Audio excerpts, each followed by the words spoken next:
Okay, good morning. Sabaji. So we're going to continue or finish with our talk from yesterday on the research process, identifying your research aims and also developing hypotheses. But before we start, can someone remind me about what are some of the important themes we talked about yesterday when we talked about defining your aims, research your specific aims? What's important about, what are some of the characteristics we discussed about your specific aims?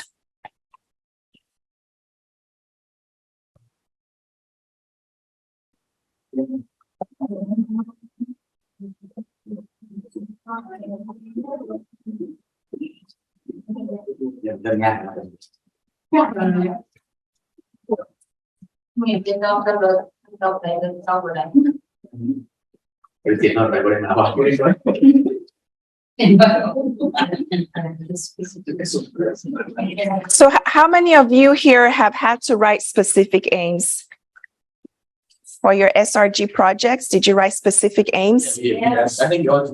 Okay, so what did you have to do? What was the theme? And how do I ask this question? The specific aim for research should be clear, should be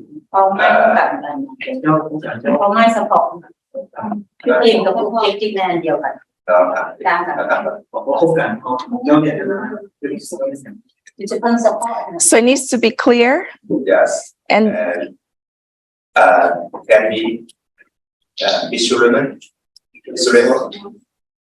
measurable, and understanding. Okay, so what's the difference between your specific aims and your hypotheses? What's the difference between specific aims and hypotheses? For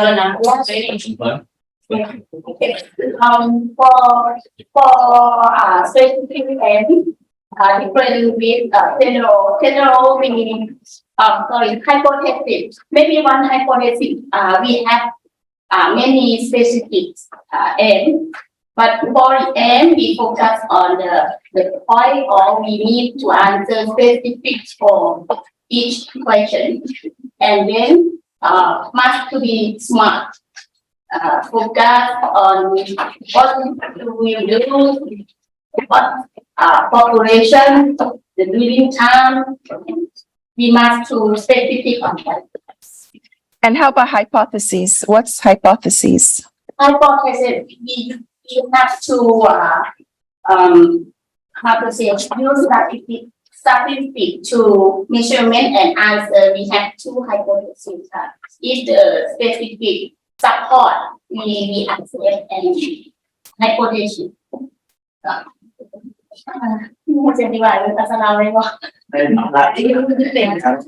No, you can appreciate it loud. Yeah, sure. You can speak English. Hypothesis is that we have assume or thinking must be, but the specific aim like we have to find the evidence from other theory to support that is true or not. Okay, so another response would be from here as well. Yes. Okay. ในเรื่องที่ซึ่งในมาจากที่เขาเป็นทุกวันตอนลงเก่งใจเลย เป็นค่ะไม่อยากบอกว่าเนี่ยเพราะนักที่เก่งจะบริหารจะพูดที่ไหนเลยนะเขาก็สุขภาพความระวังเขาการได้มาจากเป็นทุกวันเอกสารมาแล้วเป็นไฮโปเทซิสแบบเลยเพราะว่าจะก่อนที่เขาจะมาตั้งไฮโปเทซิสนะเขาเรียกเป็นตัวมาเขาจะเริ่มมีทั้งความใจไปตามเราจะเอาตามรักษาที่เราจะมาเขาจะมาช่วยมาเขาทำใจเขาเป็นไปตามโคโลกตามที่ดู I can help translate. So she said that hypothesis will come after a lot of review that we have made, and so we have a lot of evidence in hands already. After that, we look at all evidence that we got regarding the problem that we are interested in, regarding the issue that we are interested in, and we find the gaps and set up the research question and set the hypothesis to test if we have a response to the research.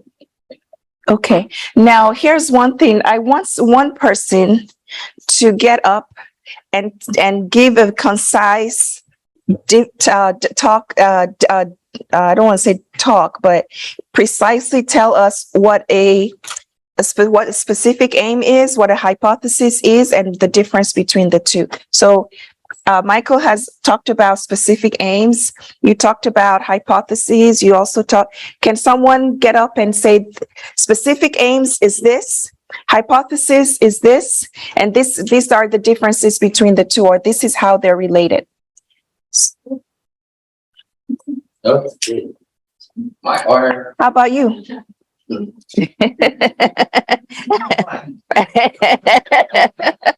Super good morning. Super good morning to you.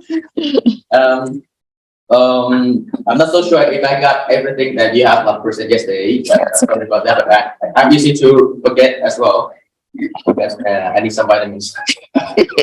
But for my understanding, well, the objective, usually we use general objective, which reflect to the topic of the research, and specific objective is what we exactly want to know or want to find out in within that topic or within general purpose of the studies. So, but before that objective, we need to have a very clear research question. What we want to do the research for.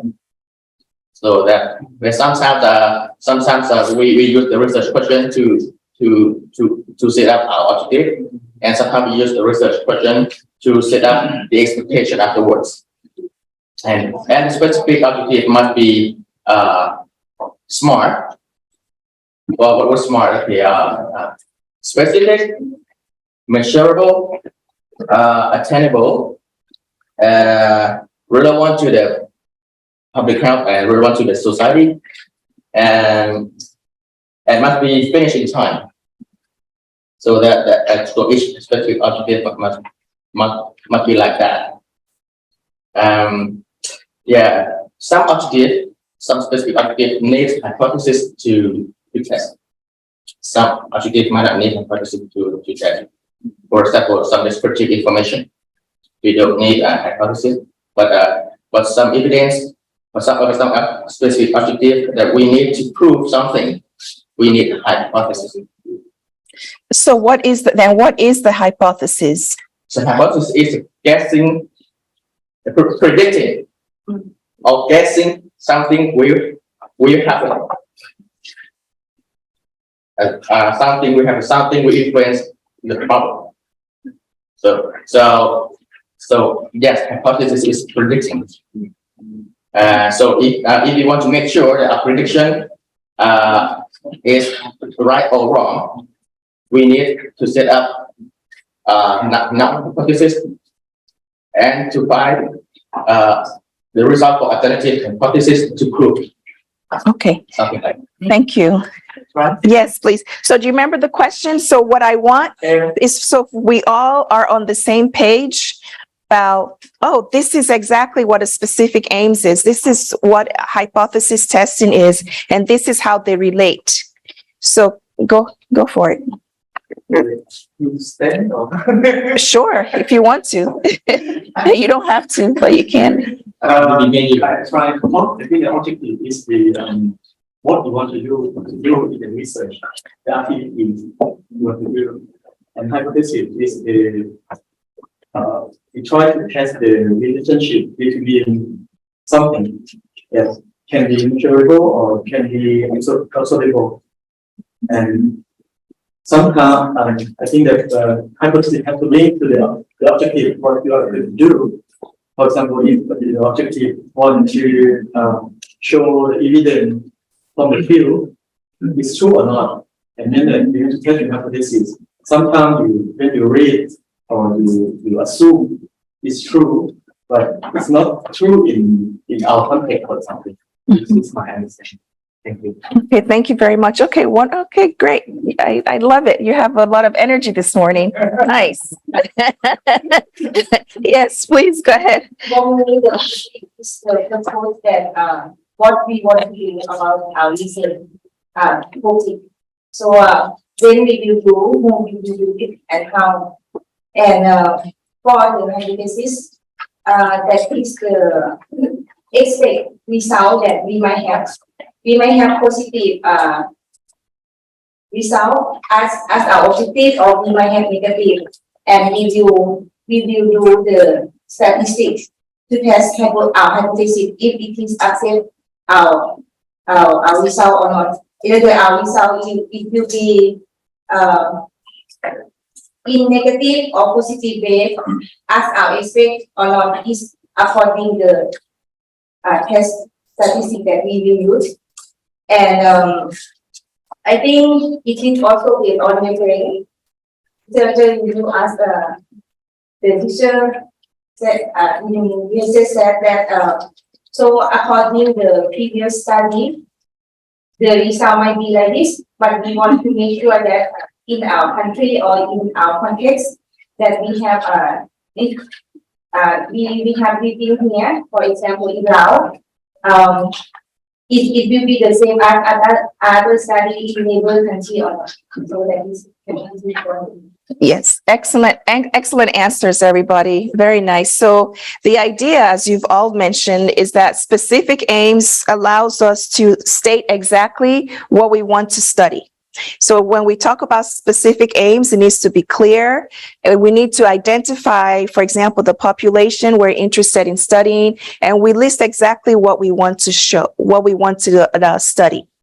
But then with hypothesis testing, it's the specific, it's related to the specific relationship that we are hoping or expecting to observe from our study. And then we conduct the study, do and find the appropriate test statistic to test the hypothesis. So in general, the specific aims is the general umbrella. You can think of the big umbrella of what we want to study. And then the hypothesis then tells us, after doing a lot of literature review, what do we think or what do we expect to show? And once we do that, we do our data collection and to then test our hypothesis. So so we've talked a bit about how to do that test, and Roger talked about that. Soon we'll talk a bit more about study design. Rupa will help with that. But now we're going to finish what we were talking about yesterday related to finding your research questions and how to state your research questions. So we talked a lot. We started talking about literature review, that one of the ways that you come up with your question of interest to study is to do a lot of literature review. And from there, you also what's been done, what has not been done, and what you can add to the literature. So when we're talking about, we spent some time talking about how to write the specific aims yesterday, but now how about writing the hypotheses? So for the hypotheses, so for the specific aims, one of the characteristics we talked about was that we needed to use strong words. And also we needed to be clear. It also needed to be something realistic that we can complete within a given time period. But also not only did it need to be clear, we also needed to include the exposure that we're interested in studying, the outcome, and also the population of study. So we talk about the big umbrella of what we want to study, the who, the why, and so on. That's all under the who we want to study, the why, and the what. You can think of that as all under the specific aims. And I would say maybe the hypotheses can be thought of as the how, right? So the who, the what, why can all be described under the specific aims, and then the why, the how, would be your hypothesis testing. So to write a good hypothesis, first we need to be clear on the what also, and the exposure variable that we're interested in. For example, micronutrient intake, access to vegetables in schools, or breastfeeding, or level of education. So we need to be clear about the variables and the relationship we want to study. And we also need to be clear about the outcome. So after exposure, what do we hope or expect the exposure to do to the outcome? So for example, we need to state that examples of your outcome can be disease status, or for example, anemia, stunting, nutritional status, infant mortality, and the relationship. Do we expect that after exposure to our exposure variable, we're expecting to see a lower relationship with our outcome? So those need to be included in the hypotheses. And we also need to have a direction. So sometimes when we're reading grants, it's one of the things that we look for is it clear? So meaning that we need to show that the order of things. So we need to have a logical direction. So after exposure, we expect to see this. So if it's kind of mixed up where we don't really talk about the logical direction of what we hope to see, it becomes a bit confusing even to your reader. So we need to follow a logical direction. The exposure is named before the outcome, right? So what after you get exposed to something, what is the outcome we hope to see? After exposure to after access to vegetables, what do we expect to see in children's body weight, for example? So in that case, exposure is access to vegetables. The outcome is children's body weight. Another one example is access to clean water, and then the outcome, wasting. And the exposed and unexposed groups should be defined. For example, children without access to clean water in their home will have an increased risk of wasting compared to children with access to clean water in their home. So we have children, the group without, the group with, and what happens when we compare them. So we always include the comparison group. And also reference the study population. Are we talking about, particularly if it's a restricted or understudied population, or if it's a representative sample? So restrictions should include whether or not we're focusing specifically on sex, an age group, geographically location, and so on. So for example, among children who attend school in urban areas of Lao, there is a positive relationship between vegetable consumption and the BMI. In this hypothesis, we're saying that among children who attend school in urban areas, so we are identifying exactly who the study population is. It's children who attend school in urban areas of Lao. So does this include children who are in the rural areas of Lao? No, right? Because we're saying specifically that, so if you conduct this study, can you then talk about how what you observed affects in rural areas of Lao? Do you understand the question? If you perform this study and you come up with results, do the results that you do from this study, can you extrapolate and talk about how this also affects children in rural? No, right? Because we're specifically focusing on children who attend schools in areas of Lao. So nonetheless, it's important to also consider that on occasion, the group is not useful, could reduce. It's important to consider that on occasions, highlighting the group is not useful or could reduce the impact of the study.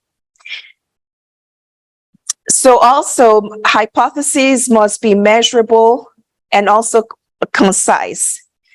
So include details. We need to include details, but at the same time, we don't want to write a hypothesis that's 1 page long, right? That's long.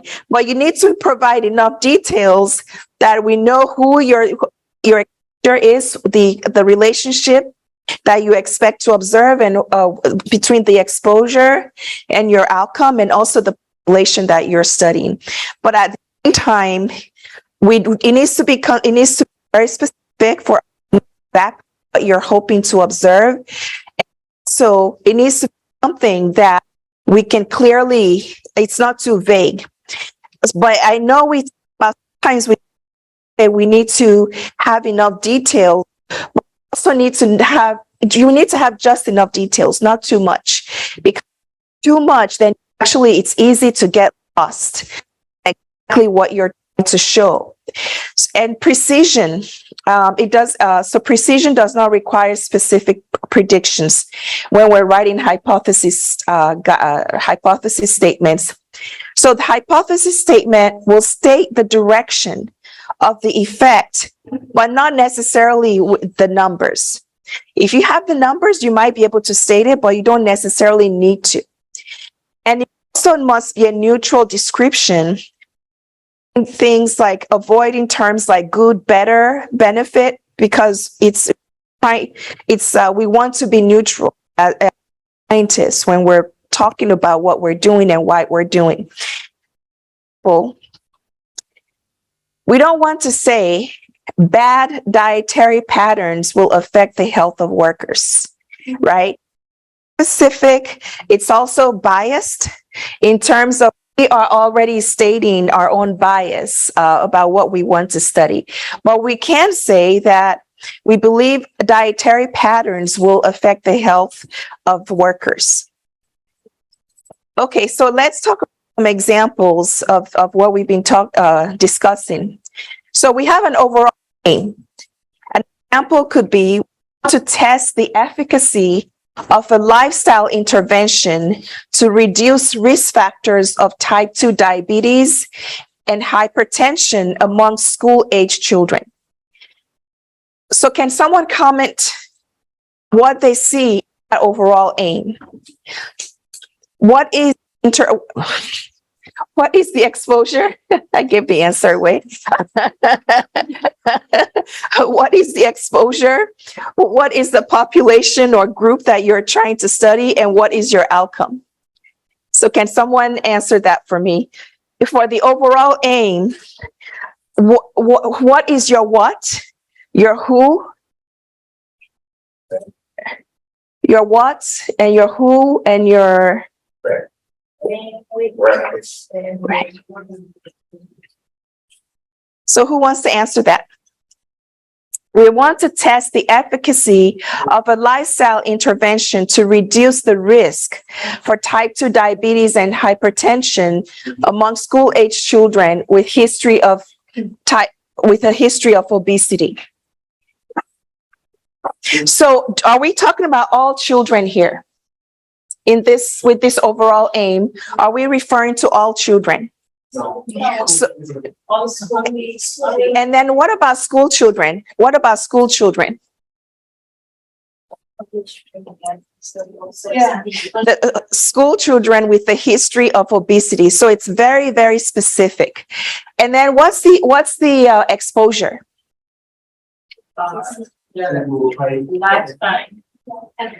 Lifestyle intervention. And what's the outcome? Diabetes and hypertension. And what do you think will happen after the exposure? What will happen? What do you suspect will happen to the outcome following the exposure? or key administrators and even know. Reduce the risk. Yes. So that's the overall aim. And then you want to go into your specific aims of what you want to demonstrate in your study. So the first aim is we evaluate the impact of the lifestyle intervention on the biomarkers of insulin resistance among school-age children with a history of obesity. And then with a hypothesis, so this is a hypothesis-driven research. The hypothesis says that children randomized to the lifestyle intervention will have lower fasting concentrations of glucose, insulin, HbA1c, leptin, TNF, and higher concentrations of adiponectin as compared to children randomized to the control group. Who are we comparing? Children in the randomized to the lifestyle or compared to children in the control group. And then we state what are the outcomes.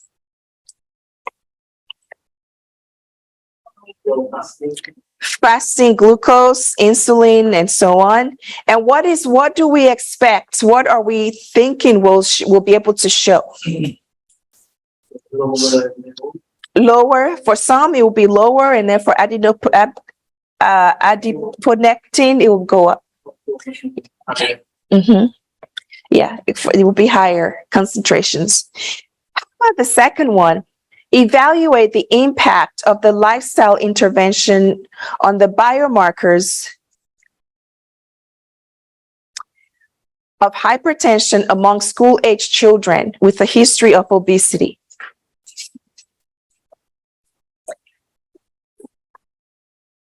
So do you notice in the overall aim, we say we want to look at type 2 diabetes and hypertension. So in the first aim, we talked about the aims related specifically to insulin resistance, type 2 diabetes. Then the second aim, we're talking specifically about the other outcome, the biomarkers of hypertension.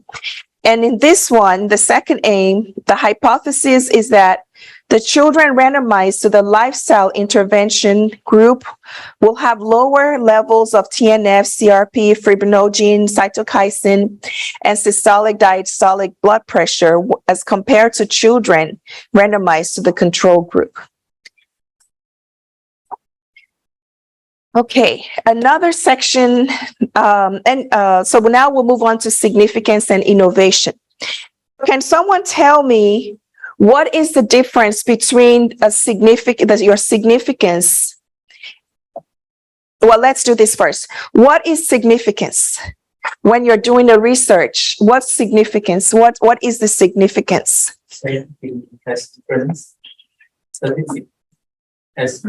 Oh no, not statistical difference. No, not significance as in statistical significance of your research. No, Roger, you see what you said? Significance, they can only think of p-value. No.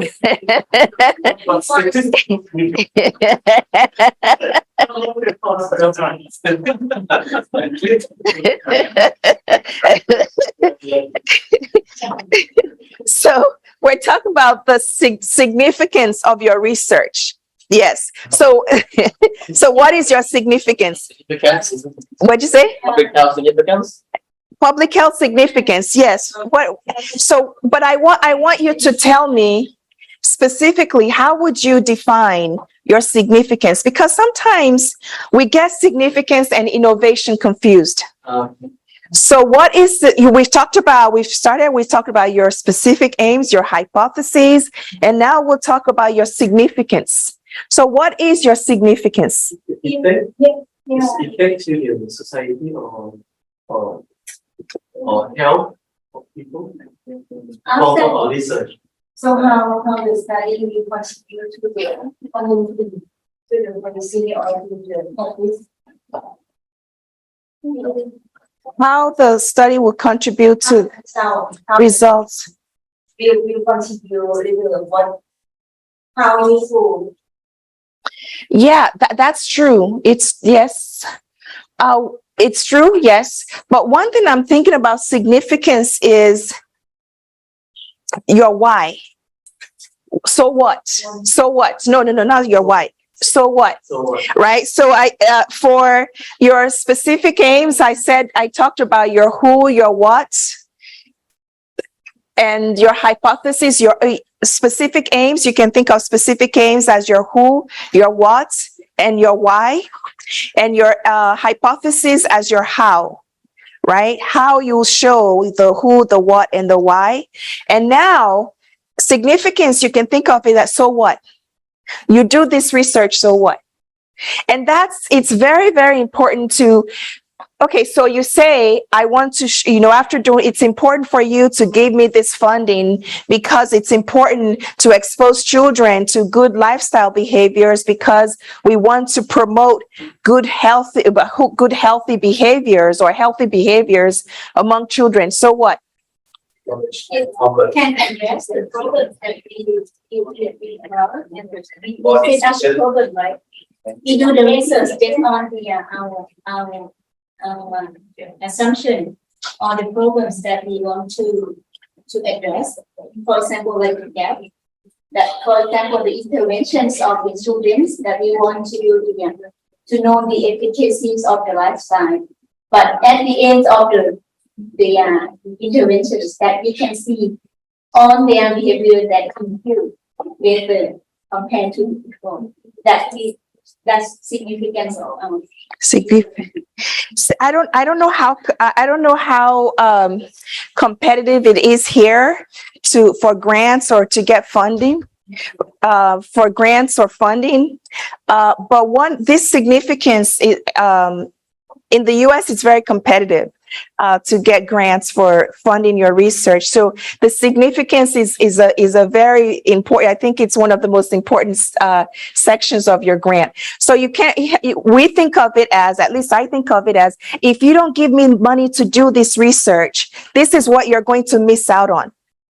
Does that make sense? If we don't show this is what's at risk. It's significant. It's important that we do this research because if we don't do this research, children will not have access to this healthy lifestyle behaviors and be able to have better behaviors and so on, right? So it's that strong statement where you're showing what will be missing out, why it's so important to do this research, because if you don't do it, this is what's at risk for the children. Does that make sense? So it's a very, very strong statement about the so what. If we don't do this, this is what's going to happen. But everything you said is right, is correct about the significance. Justification is a little different. Justification, you do the justification. You can start at the beginning when you're writing the paragraph or the section. You can start with the justification, but the significance is that statement where you're saying specifically why this is such an important and significant issue to address. If we don't address this is what's going to happen. If we don't study this is what's at risk for people with type 2 diabetes. Right? If we don't study this, type 2 diabetes patients with type 2 diabetes will not have access to best health, the best physical activity interventions. It's the so what, it's the why it's super important to do this, because if we don't do it, this is what's at risk. That's how we word it. That's what we do, at least when we write grants in the US. I don't know how it's done here, but the important thing is we want to talk about what's going to be improved and what we'll miss out on if we don't do this research. And how about innovation? Innovation. it's new, something that not happened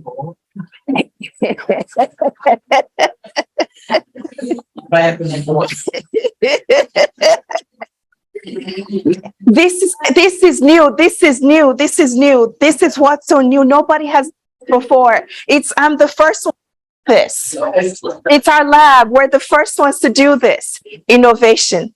So you're talking to you've said what's going to happen, why this is such an important problem we need to address now, not tomorrow, but right now. That's significance. And why? So, okay, so then you've said why this is so important to do now. Now the innovation is because we have the best idea on how to solve this problem. The best idea is we need to give children access to vegetables in schools, right? And then people might say, well, we've already given people access to vegetables, children access to vegetables in schools. What's the difference between how you're going to give children access to vegetables in schools? What's so innovative about you giving children access to vegetables in schools? Right? So you want to be very specific about what's new. So if you're saying you're proposing a new lifestyle behavior, I'm sure you're not the first person to propose a new lifestyle behavior. But what's so new about how the new lifestyle behavior, or about the new lifestyle behavior that you're proposing? Does that make sense? Yeah? Like Japan, they like to do research on innovating. They support lots of new research. Yeah. Okay, so literature review. Next we'll talk about literature review. So in summary, when we want to start a research program or a research project, we want to do literature review. What have others done? What has been done before? And then identify the research gap. What has not been done before? And then what's the question you want to answer, or what's the research question you're interested in? Once you find your research question, then we start going into specifics. What's the who, the what, the why? And what's the how, right? And then your significance, your so what? Why is this so important? What's going to be missing if we don't do this research? And what's so new about what you're doing that nobody has done before? Your innovation. And then how will you do it? The methods. So if you're doing something, you say you're going to give children. Is anyone doing something about access to certain kinds of food in schools? Here, I want to give a specific example. Food in school. Sorry. Okay, so what's different about what you're doing? What's the significance about what you're doing? In my research that I conduct on body and nutrition in school, right? Yeah. Based on my outcome that I can see the significance for the statistical test. No. Not statistical tests. Yeah. Okay. Yeah. And what to ask. This one that I found that the knowledge, the general knowledge, not related to the behaviors or the eating behavior, but the specific knowledge on the nutrition effect to the eating behavior. So the next step that we should do, provide the knowledge to them to improve their eating behavior. But only the school, it might not be enough for the knowledge to improve their eating behavior. As we know that there is spend time at the school more than spend time at home. For example, like from the 8 or 7:30 a.m. until the 6 or until 5 p.m. So that's a lot of time that they spend with their friends, with their peers, with their teachers. So we should provide the knowledge not only the students, but also their teacher as well. And might cover to the environmental and also their family and community support as well. If we want to improve their eating behavior. So what would happen if we don't do that? If we don't do that, as we know that eating behavior or bad healthy diet, it might harmful for them. For example, that might cause their health in the future. For example, the NCD disease will increase. Even right now, we try to promote eating, healthy eating. But if we don't do anything, something that it does discriminates the right? Oh, eating, healthy eating is good, healthy eating is good. But you don't take the actions of the activity. It might not happen. It might not change anything. But if you do this, the future will change. The future, the whole, okay. Okay. Okay. That's the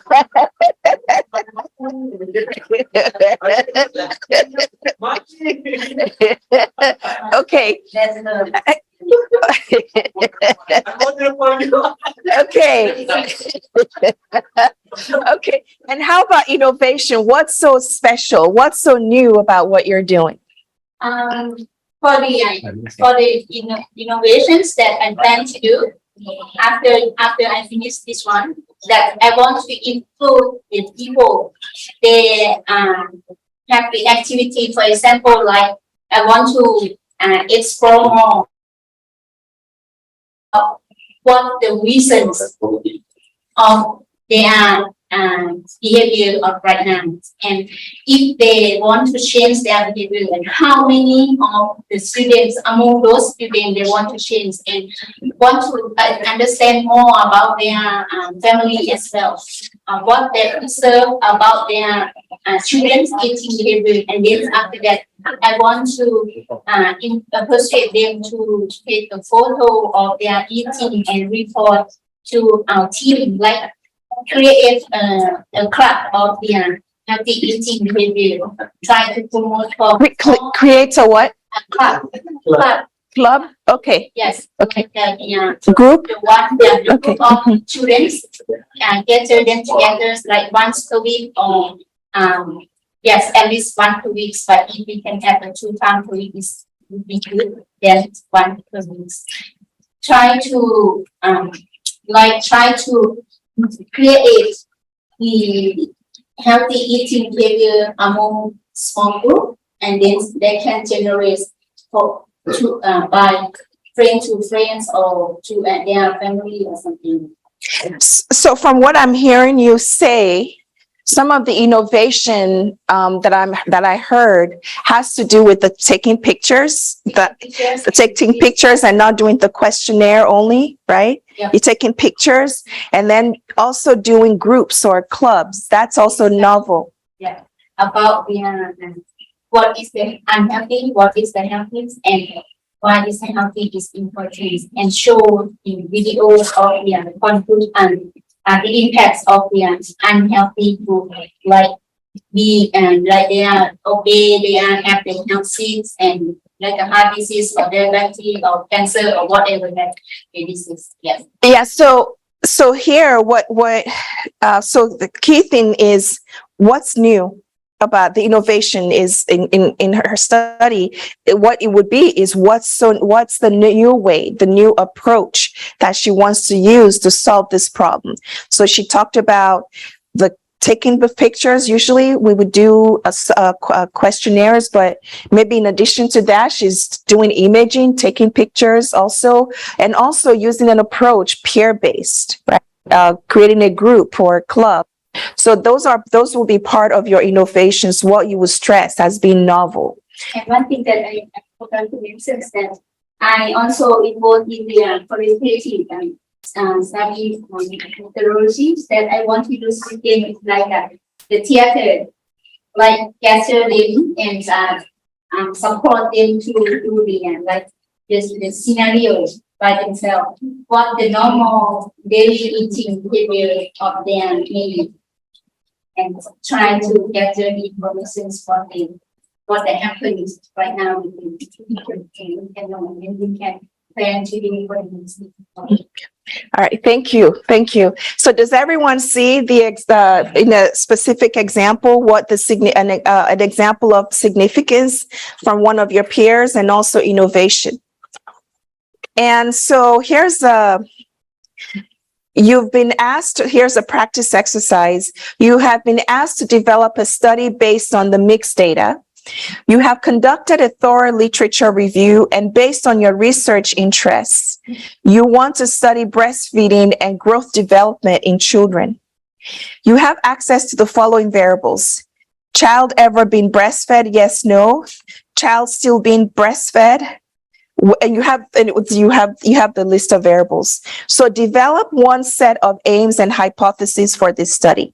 So here's what I'll ask you to do. We'll do this. What time is it? 9:32. 9:32? 9:52. Okay, let's get back together, or let's get back. So who wants to go first?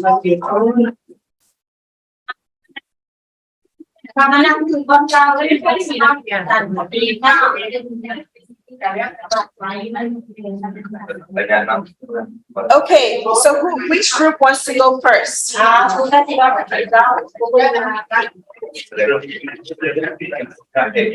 Who is first? Which group you want to go first? Okay, everyone.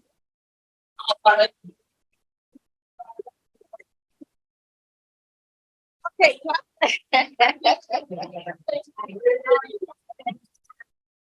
Okay, so just 1 second, just so we can all listen to group one. Please go ahead. Okay, after we start with our group, Yes. then the data that we have, and the variable that we have, for example, in this, we can group it together first. We have the data about the breastfeeding. We have the data about the data or growth development, and we also have the variable about the social demographic. So the aim, it should be we can have the one or two aims. The first one is maybe to identify the growth development or the nutritional status among children under 2 in Lao PDR, because the children is breastfeed or even breastfeed is more specific to under 2. So, and the second one, it should be to identify the association between the social demographic and the growth development among children under 2. Now, yeah. And your hypothesis? Yeah. For the hypothesis, is maybe be more specific in the maternal education and also the ethno group, the household aid. So hypothesis, it should be do the maternal have the higher education, or maternal have the higher education, have children have how do I say, have the children who have the growth development have the good or No good? is No good in the hypothesis statement. not good, is have the big or weight for high, small specific weight for high, then mother who have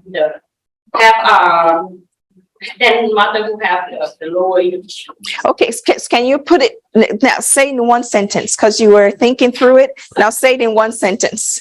Do mother who have the higher education has our children? Okay, sorry, not to cut you off, but it's not a question, so it's a statement. So mothers who have, Mother who okay, the higher education or have children with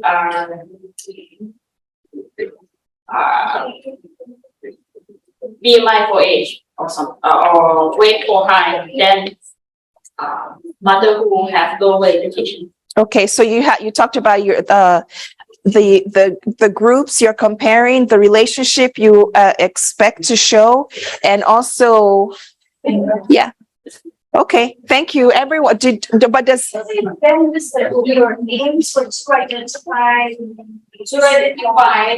growth development or maybe a second one to identify association between the social demographic data and pro-development among children and the two now. Yeah. So the hypothesis should be the social demographic associated with the pro-development.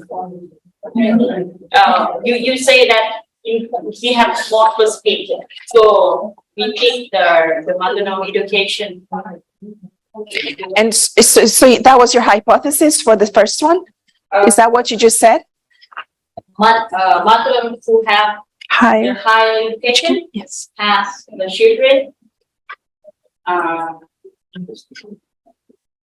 I don't know how to say in the pro-development, we pick something for weight, for age, or who have, for example, mother who have higher education, have mother who have no education, have the studied children, then mother who have higher education. You want to say something? Yeah, so I like several things what you're saying. One thing is that you want to make clear the outcome, so socio-demographic status. So the aim is to identify, or maybe identify is not right, what you want to quantify, but to quantify the association between socio-demographic status. So there's several socio-demographic variables here, okay, fine. And you said growth and development, it's not very specific. Yeah, maybe. But then later you're saying, okay, the hypothesis is about maybe BMI for age, or stunting, which is a different outcome, right? So I think you want to be kind of, so if the aim is kind of growth and development, but then you think about exactly what those outcomes are. You know, is it linear growth, HAZ? Is it stunting, which is a binary? Is it BMI Z-score, which is continuous? Is it weight for height, which is kind of similar but not exactly the same? So how do you operationalize? Yeah, well, it has to be kind of clear. So you stated a little bit more generally, but more specific you are, because especially linear growth and kind of weight, BMI has a different etiology, right? I just pick one. Mother who have no education or lower education have children with underweight than mother who have higher education. Okay, that's better. But what I want, it's not going to be perfect, right? I'm not expecting you, it takes months, Yeah. right? We're talking, it takes months to come up with a good, remember, we're going to do literature review and so many, you say you want to do this, you come back, you've seen somebody else has done it. So it takes time. But what I want you to do is to really, you're thinking about this and how to come up with the research, the aim, and also how to come up with your hypothesis. So it's an exercise, but that's very good. One thing that I liked about what you had said was, you said among children under 2 in Lao. In Lao, very specific. So when you stated your aim, nicely defined your population, which I think is a good thing for all of us to think. Because mix is all, whole pattern. Yes. But in this, you said my research question is about a very specific population, and you defined it. So I think that's nice. Yeah. Okay. Yeah, thanks. Thank you. Very nice. Okay, group 2.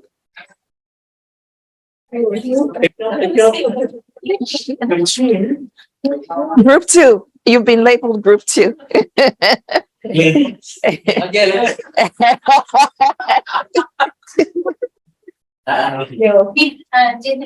Oh, jadi ya, buat kita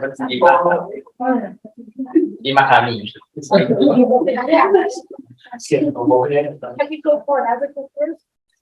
Okay, who wants to go first? Okay. Specific aim,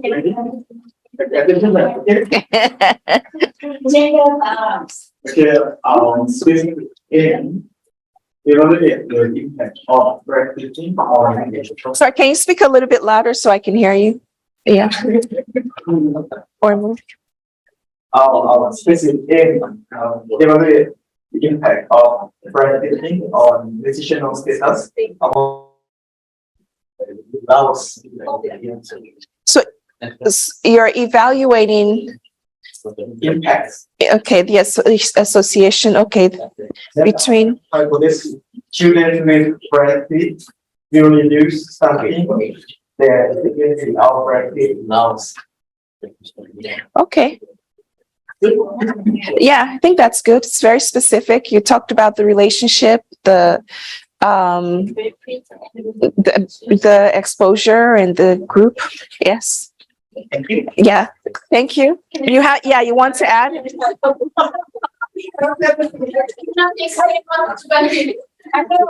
You want to add? Kind of like tough one, like she's a very encouraging, positive, and then I'm like, okay.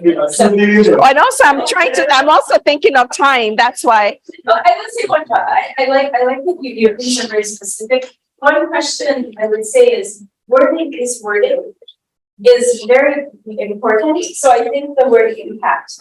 Association. Tricky, because impact suggests causality. And a cause and effect, right? You're trying to say causality.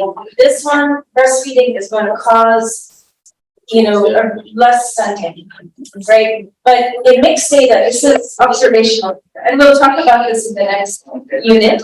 So the type of data you're going to use is not going to let you make a causal statement. So you can say association, but you can't say Impact. Yes. Or even effect, or yeah, so I think Roger will talk about that tomorrow. Yeah, we'll spend some time talking about that tomorrow. Okay, anything else? I'm just trying to, okay, thank you. Okay, so which group is next? It's between these two. Okay, all right, go for it. Please attention.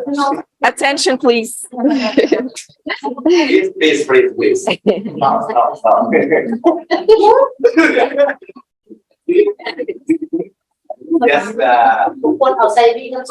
as we brainstorming based on this data, we decided aim and hypothesis. So the aim of our group identify that. So we need to identify the associated with the side growth development in Laos. And then we predicted the hypothesis like the mother who are breastfeeding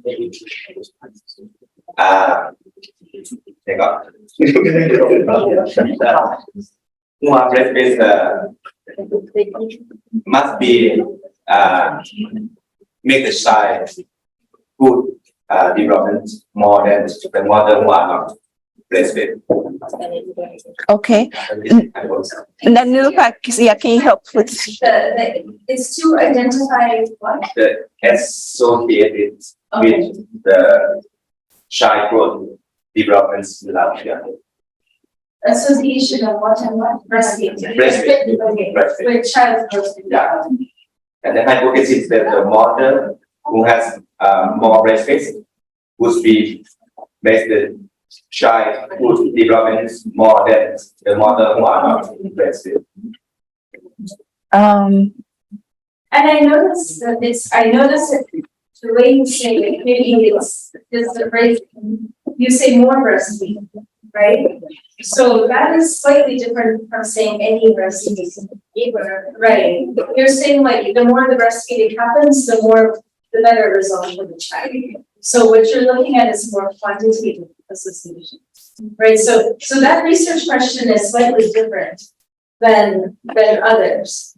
Right? And I don't know if mixed data allows that kind of question, but let's suppose it does, right? Then you're going to look at someone who breastfeeds younger versus up until 1 month versus up until 6 months, up until 2 years. And that should have more and more of an effect on growth and development. So your analysis, the whole research is different than maybe the other groups who are looking at a binary breastfeeding numbers.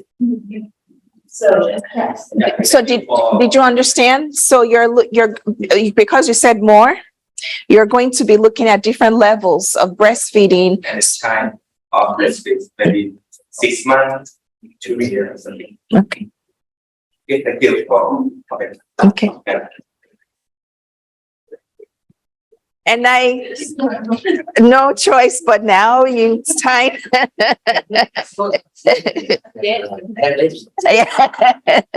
Okay, go for it. Okay, I would actually from the group, based on the discussion with this group, we agree to set up a general active board, active the overall aim of the studies based on this scenario. We want to explore the weight for age and breastfeeding practice among mothers who are bearing child of age 0 to 6 months. Oh, yes, that's the overall objective from the LMIC there. Yeah, and then this the specific objective one is to describe the weight for age. Okay. So to explore breastfeeding practice and weight for age in children. Yeah, that's the overall. Okay. But the specific where we want to describe the weight for age of the child of 0 to 6 months, right? Okay, whatever we say to describe or to evaluate or to assess or what, just try to look at the weight for age. First, because 0 to 6 months, the key indicator of growing is to look at the weight for age. So that's the outcome. And secondly, we will look into the practice of breastfeeding a mother because this is the key exposure of the study. So we have to explore the breastfeeding practice of mother who's bearing a child 0 to 6 months, whether they are breastfeed or discontinue the breastfeeding. Okay. And the third specific objective, we will determine the relationship between this exposure and the weight for age outcome. And of course, together with considering other possible factors, for example, work index, social demographic characteristics.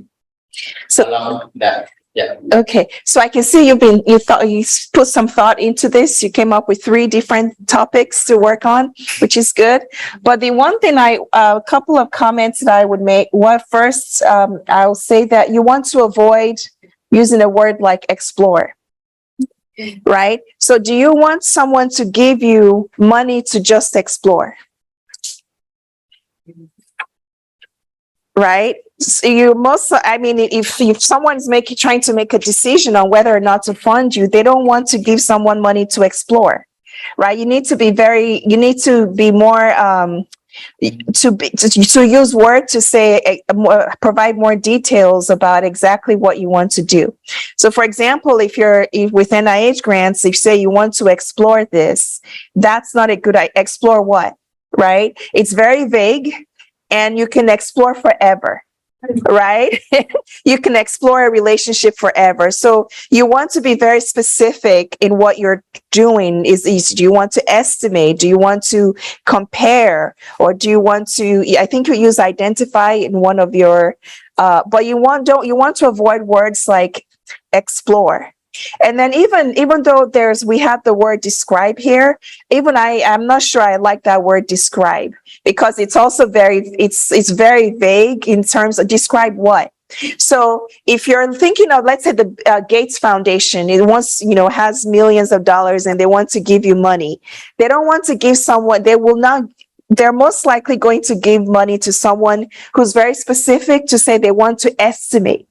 Because it's very clear what they want to do. They want to quantify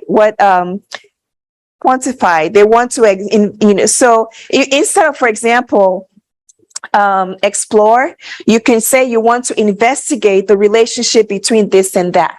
But explore, you can think of explorers, right? You can explore forever. So it doesn't allow you to have that finite time to be able to finish the project. So I just say, be careful of using words like explore. It's vague. I don't know if you want to add anything else. I completely agree, like you can describe by just asking one question and make a table and you're finished, or you can write a book, right? And so that is the idea, like you never know when the goal is achieved. So you want an aim so that when you're finished, it's clear to everybody that you have succeeded in finishing that goal. So, yeah. So can you please, we're going to remove this word. Describe. So cancel that. That will not be it's too vague. It's like explore. Okay. All right. So I believe that's it for me. Now we're going to move on to another topic, but was this helpful? Yeah. Yeah. Okay. So Yes, very interesting. Let's say for the food also. Yes, very much clear, very highly clear because we use the word explore and describe the whole country research. I mean, yeah, you don't want to explore. yeah, of course. It's like when I think of explore, I think of going on a safari and I'm exploring. I have my hat and I'm exploring. I can do that for a long time. And also it's like, I think of an exploration exercise. It's like, so you want to be very specific. It's a nice word, but it doesn't give you enough detail about what you're going to do. It's a diplomatic word that doesn't mean anything but to explore. Okay. Okay. All right. Thank you all. Lupa is going to talk about study designs now.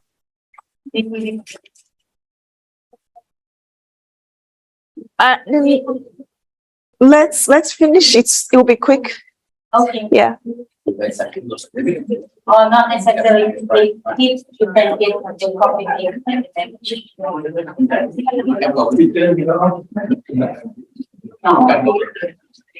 Thank you. You can always be like, shh. Is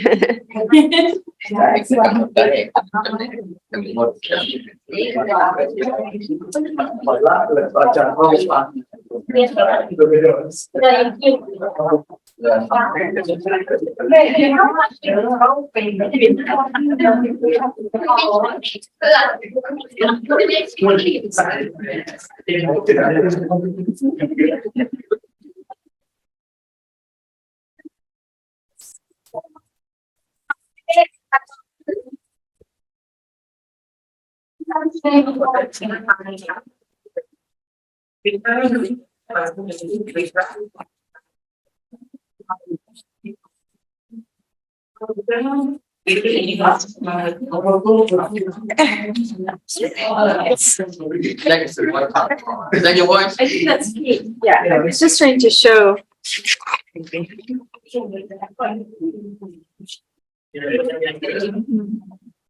Let me.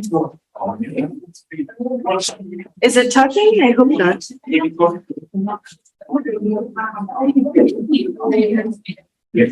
Okay.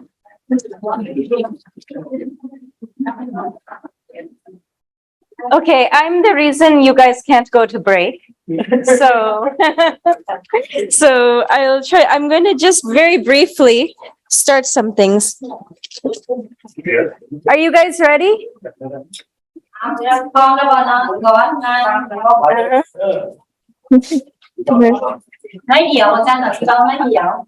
Okay, so we will have, I'm just going to try and be, let's see if I can be short. And some of you have snacks, but we will have a proper break after this, and then we'll have some activity. So let's get started. Oh, this is auto running. So what I'm going to do is do the first part of 5.5. And we're going to talk a little bit about study design and refresh and review. And then we will do next week, we will go in topic, in module 6, study design goes, we do it in a lot of detail, right? So this is just to start your brain, thinking about some of these issues, think about the questions you have, and then we will have a lot of time next week to go deeper into those ideas. So let's introduce them for now. So we just had a really nice discussion about kind of the basis of finding research gaps and identifying problems, aims, significance, and innovation. And I think the only comment I would make on this to build on what Carmen has helped us with is that this part is probably the main reason why you get funding. So if you're writing a proposal, this is the key. You need good methods, of course. You need good methods that will support what you're trying to do, and it needs to be rigorous. And that's good, but this is actually the bulk of it, right? It has to have a very good rationale. Why do this work? Why should someone give you money for this work? Is it worthwhile? Is it helping society? Will it have impact? That's what we want to know, right? So I think that's very key. Sorry, this is going automatically and I don't know how to stop it. Actually, you know what? I'm gonna do this. What's that? Oh, but that won't make a difference. If I put it in presentation mode, it's going to auto run and I don't know how to stop that. I'll just keep it like this if that's okay. And then that way it won't move. So, and the other thing is Carmen said very quickly, but I want to just emphasize this 1 through 4. If you do it in half an hour, you are either like getting a Nobel Prize or you're going to do it wrong, right? These 4 steps usually takes months, right? It takes a lot of careful thinking. So don't expect to do this in one time. And I know the reality is sometimes you find asking for proposals, it's due in 1 month or 3 weeks and we're rushing. But in reality, to do this well, like it really takes time. And so usually for me in this process, at least a few months for a proposal. So as you are thinking of future research, even if you don't have, a specific application, think about these things, try to write these things and develop your thinking about this because it takes time. It really does. Okay. So some of these things I'd already talked about before, so I'll go quickly through the first part of this. We talked about the population, right? And sample. So that distinction, the population is the whole group you are interested in. I'm interested in children under the age of 2 in Lao PDR. That's my population. My sample might be 1,000 children from the mixed data set from a certain year, right? That's the sample. That sample is supposed to represent the larger population. Let's hope so. And we talked about a few days ago, what does it mean to represent? What if it doesn't represent? What are the consequences? And so on. So you define your study population in very specific ways. Sometimes it is kind of coming out of your inclusion-exclusion criteria. We talked about that yesterday. It can be defined by geography, by age, sex, other kind of sociodemographic characteristics. Sometimes you want to specify, for example, profession or livelihood, like these are, what is the effect of farming? If you're looking at, what are child nutritional status among rural or farming communities in this district? So then that could be a part of the consideration, but this really should be well defined, right? And then that is important to do because that's what you want to make inference about. And it will also affect how you sample. If I say my population is, families that are engaged in agriculture in this province, then that should be part of your sampling. You don't want to get people who are in urban areas or who are not doing agriculture, right? Because the question you're asking is, in a farming kind of community, what is happening, right? So defining your population will help you determine the sampling method. So, okay, I think maybe I'll just go through this very quickly. We talked about the distinction between probability sampling and non-probability sampling. And let me just continue on to this. So we talked about this. I gave an example about this before. in general, if you can do a probability sample, like that is always better. Okay, there's very rarely that you can do a non-probability sample. So we talked about convenience, which is literally convenience. It's convenient to you, it's convenient to the participant. You pick some people. I would say there's something here about, you know, when to use it, when not to use it. I would say if you can avoid convenience sampling, avoid it.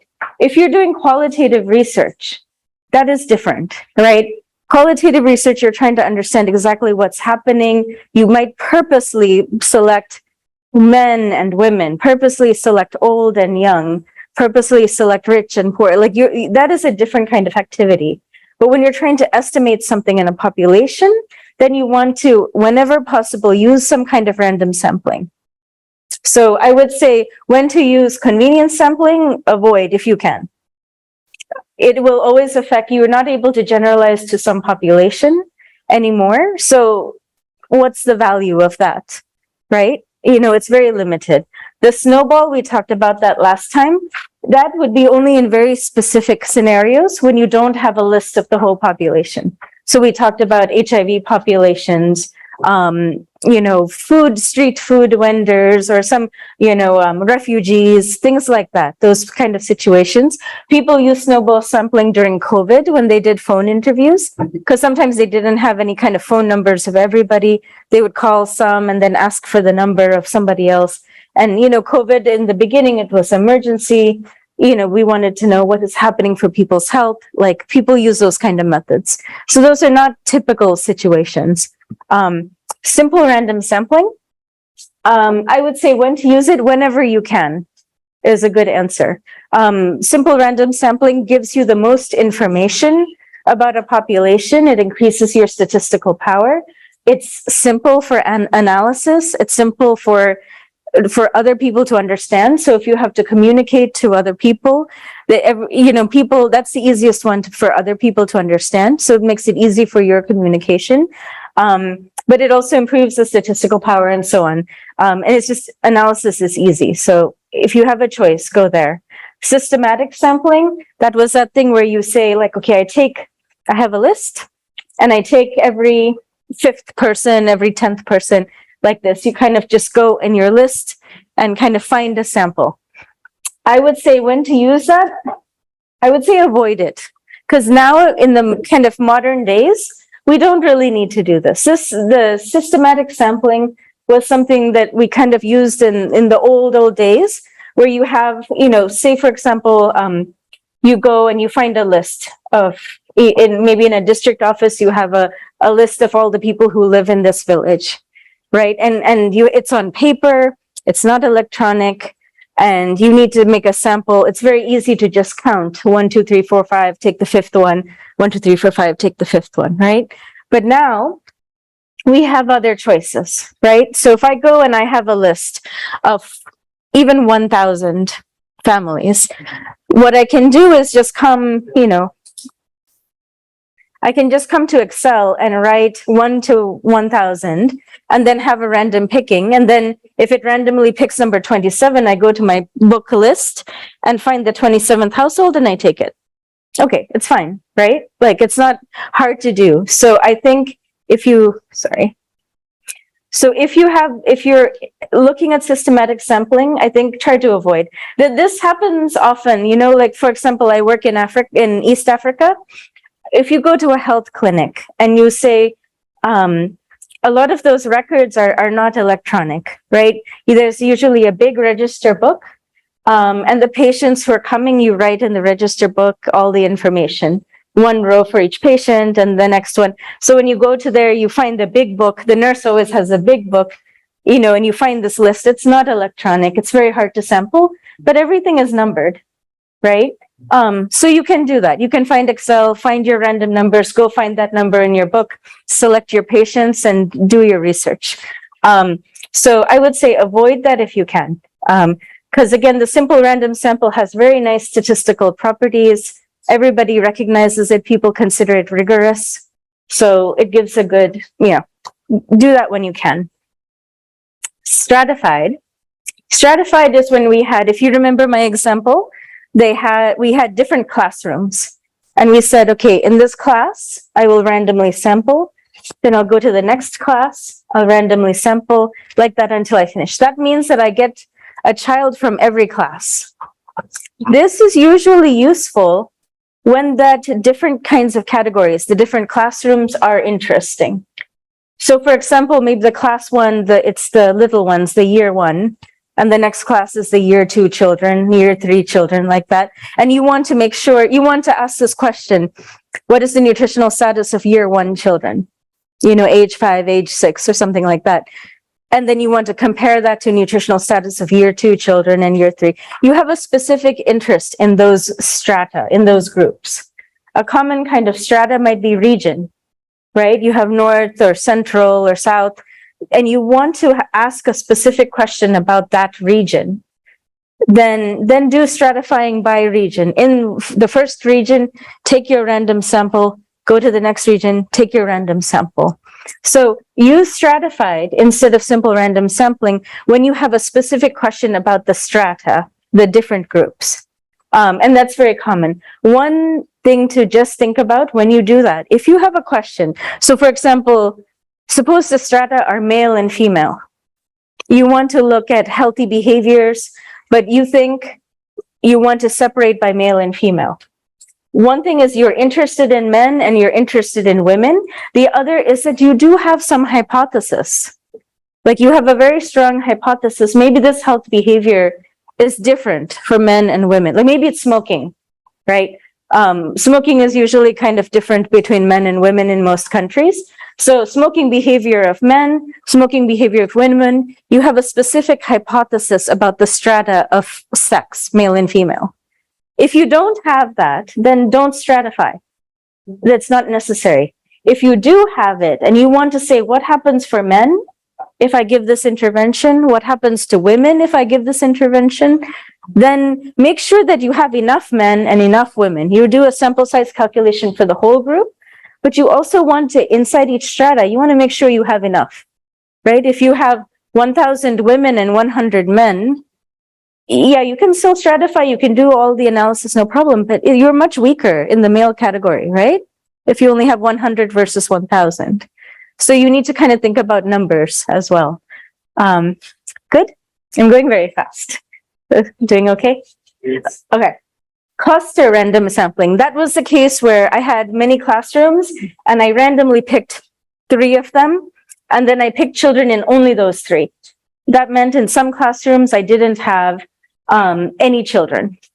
And this sort of thing, this clustering, it's very common when you're doing in very specific scenarios. So like in that example, you don't want to disturb every teacher, right? The school will not allow you to go to every class, so you have to pick some. You have that limitation.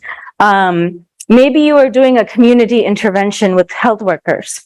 A health worker doesn't just go to one person, right? It goes to the whole community. And so, you know, so then you might need to like sample that whole community because it's the same health worker, right? So there's a natural clustering. Another natural clustering is health facility, right?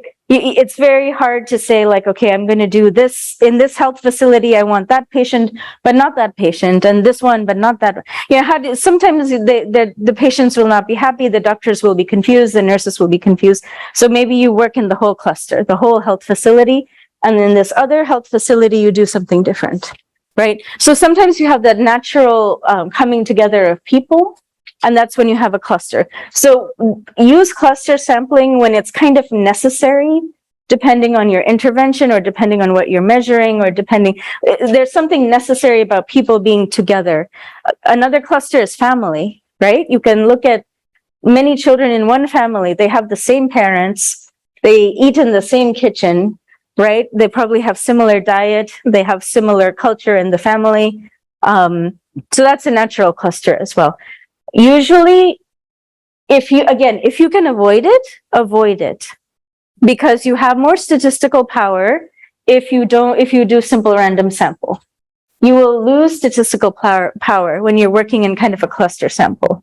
So for the same kind of money, you get less information. Another useful thing about clustering is sometimes kind of logistical.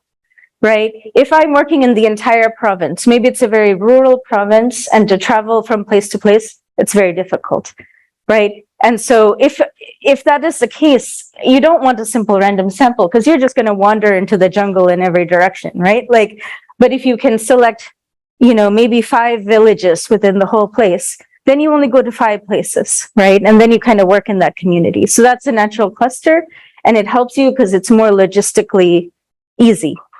But you pay a penalty because you have to, because you lose the statistical power, but sometimes it's a natural limitation. You can't go to the whole province to find one person, right? So sometimes these things are just necessary. Okay. All right, feeling good now about different types of sampling. So notice that this is very common. Yesterday, I talked about RCT, randomized control trial. We use this word random in many different ways.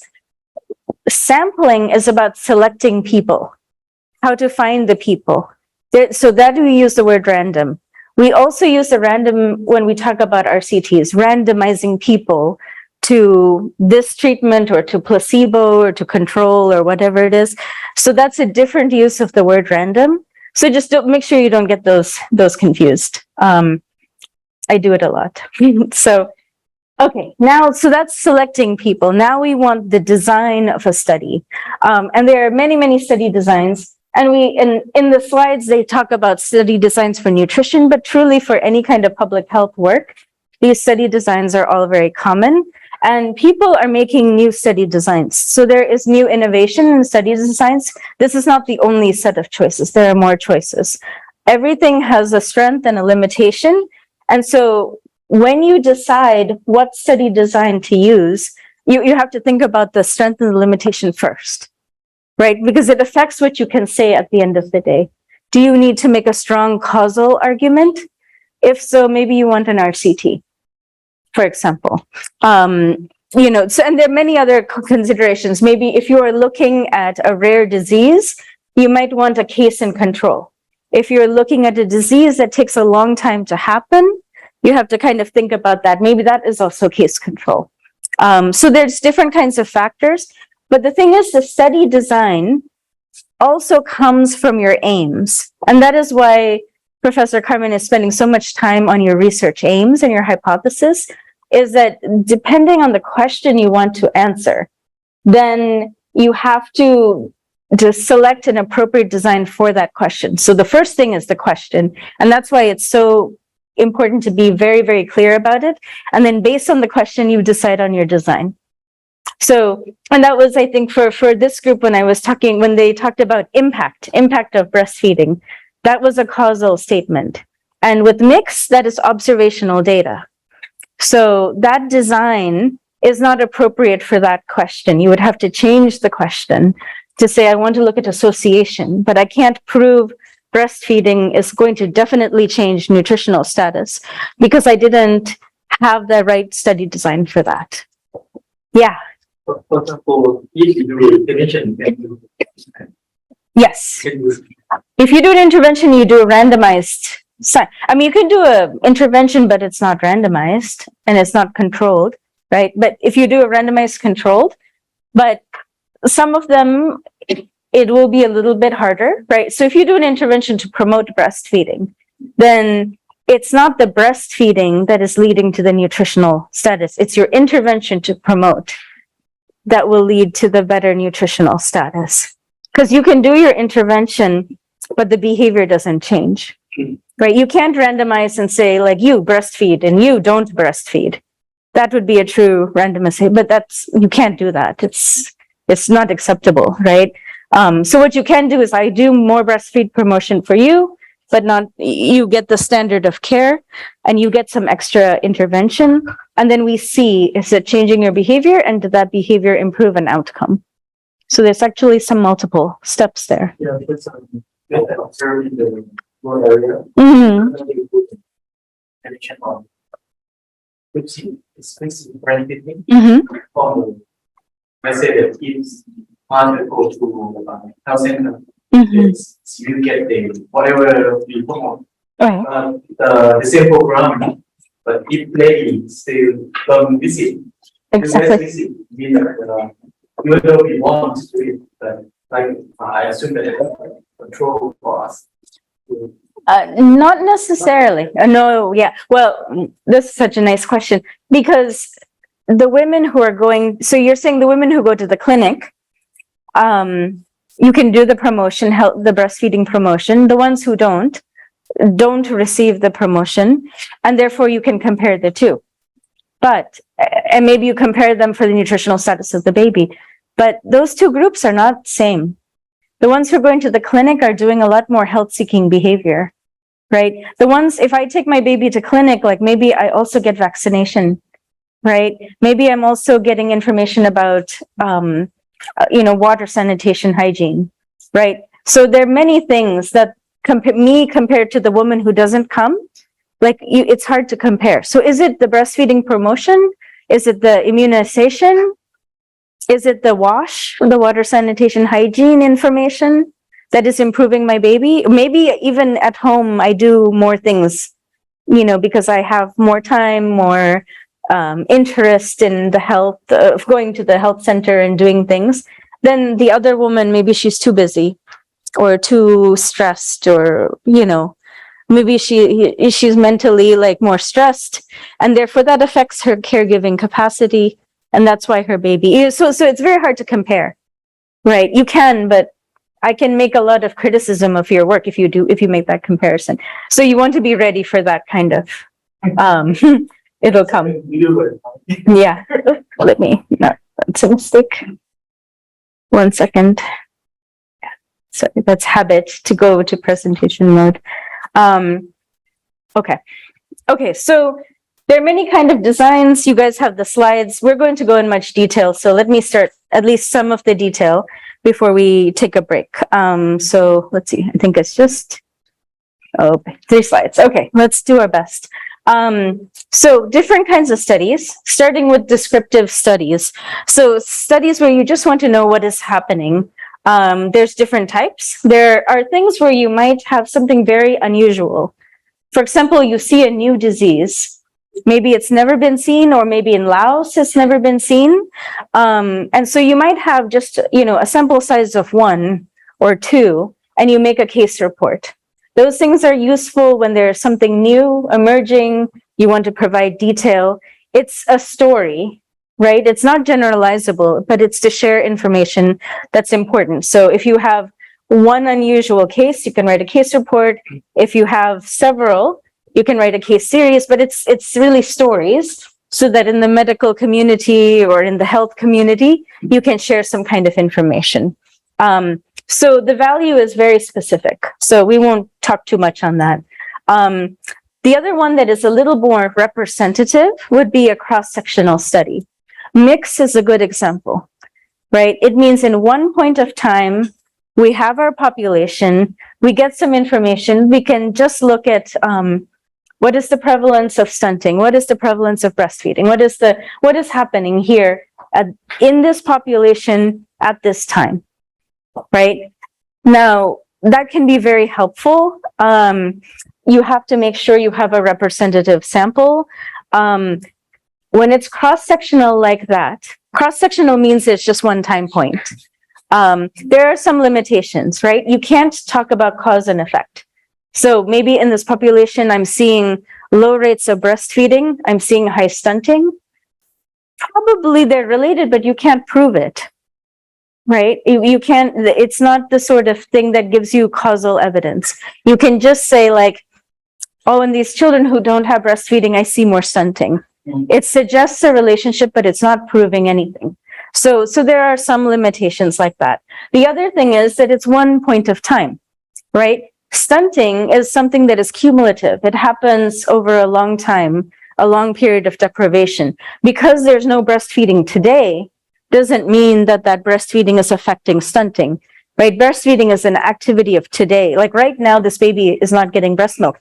Maybe last week it was getting breast milk.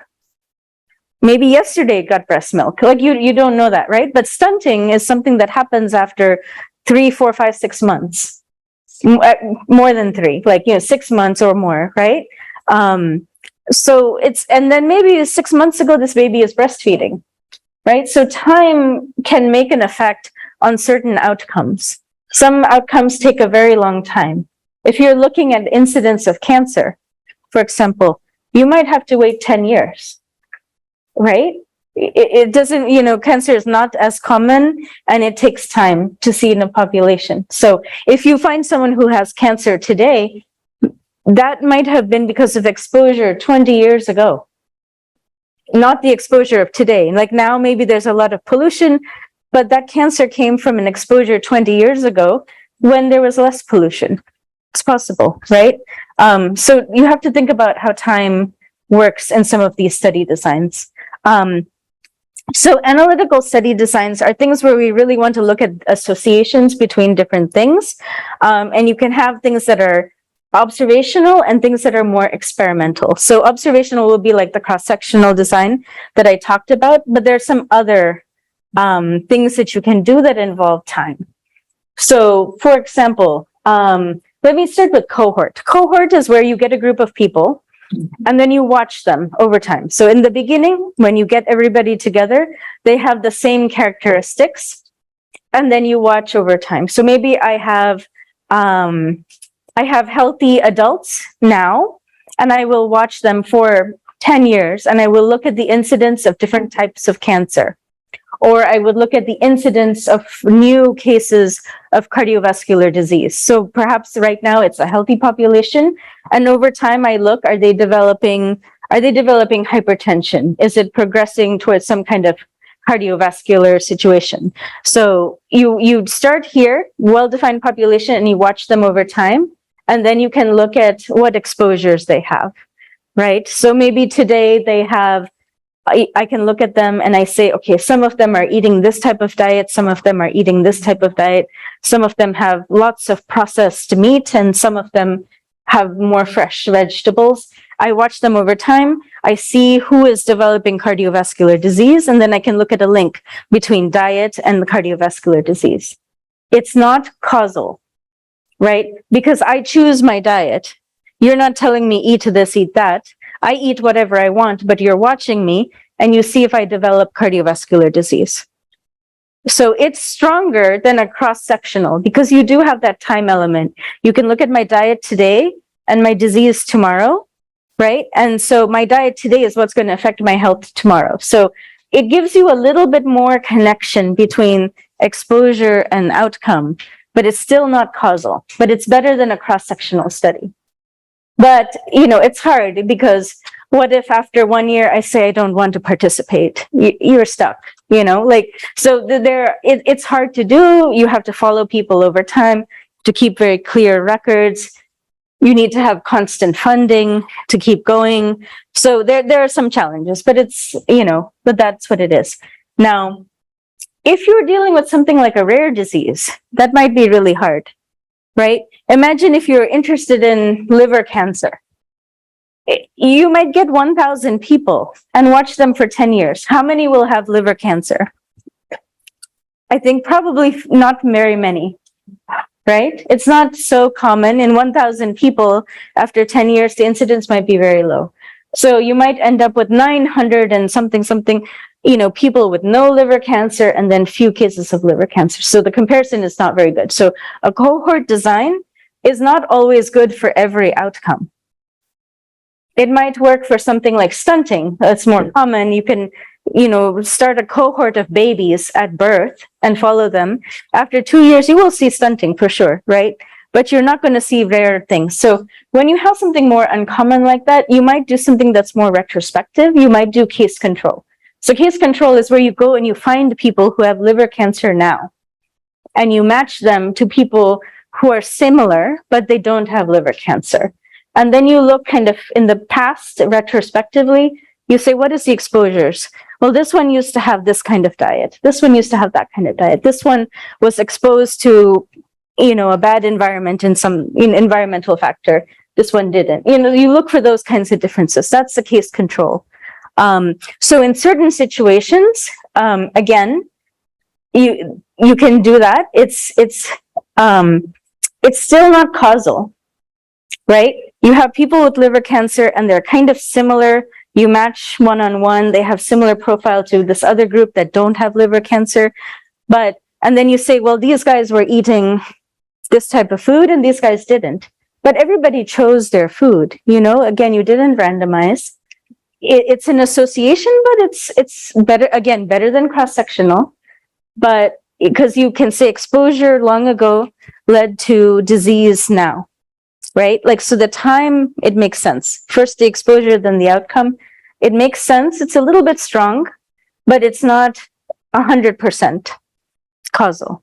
Okay. So when you're talking about causality, there's kind of a spectrum of evidence, right? To like really weak evidence, to middle, which is some of this type of thing, to kind of much stronger evidence of causality. And so experimental evidence, even this, there's variation. So kind of what people say the gold standard is RCT, right? So you randomize, you get this diet, you get that diet. I look at your outcomes, and the value of the randomization is that whatever outcome in health you have, it's always caused by at least 100 things, right? If I'm looking at stunting in children, and I randomize to, this, maybe they get a supplement versus they get standard of care, just the family diet. So everyone gets family diet, but this one gets a supplement, and I look at stunting. Then you can say, well, stunting is caused by infection if the child has repeated infection, right? So forget the diet. It can be infection. It can be caregiving. It can be, what else? Like there's many kinds of factors. So socioeconomic, how much money does the family have? Health-seeking behavior, immunization, like there's a long list, right? And those long list of other factors that can also affect stunting are kind of distributed. If you randomize, right? Maybe 30% of people are very poor. Let's say in your population, 30% of people are very poor. We know poverty is going to affect stunting, right? But then when you randomize, in this group, 30% are poor. In this group, 30% are poor. So you're kind of balancing the poverty. If you didn't randomize, maybe here 50% are poor and here 10% are poor. Now suddenly there's a difference between these groups and the comparison is not valid. But with randomization, you take all these other factors that can confuse the story, like poverty or water and sanitation or infection, and those are spread equally between groups. So that's the kind of rationale. And so that will make a much stronger causal statement than some of these others. Sometimes these things are not possible. Like, you can't randomize people to smoking and say like, you're going to smoke and you don't smoke. Like that, it's not reasonable to do that, right? So sometimes it's not possible to randomize. That's okay. That's just reality. There are other things you can do. Another thing is if you have national fortification, for example, there is no control group, right? If you nationally fortify flour, then everybody is going to get it. Nobody, or they should get it, right? So what you can do there is maybe you compare like before fortification, after fortification. That's kind of pre-post. It's not perfect, but it's still a good kind of comparison, right? It's not perfect because over time you have more fortification. Okay, so the nutrient intake increases. If you see a good result, it could be because of fortification, but you also have other health programs. Please follow the instruction. Oh. Follow the instruction, eh?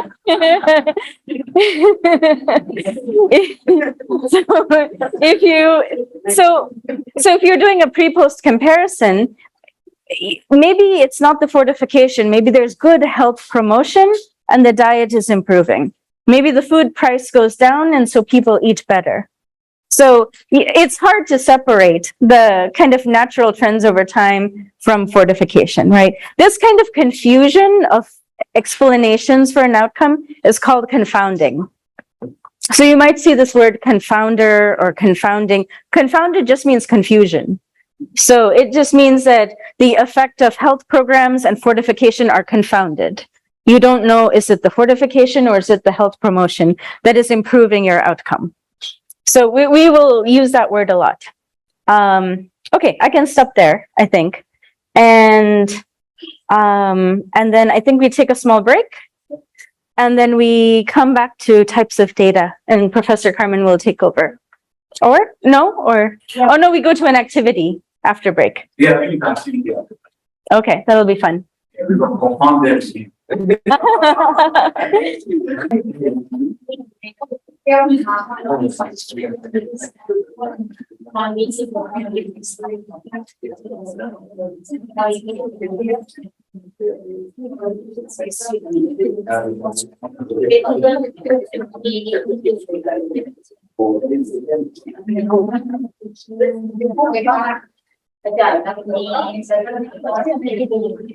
Okay, so, all right.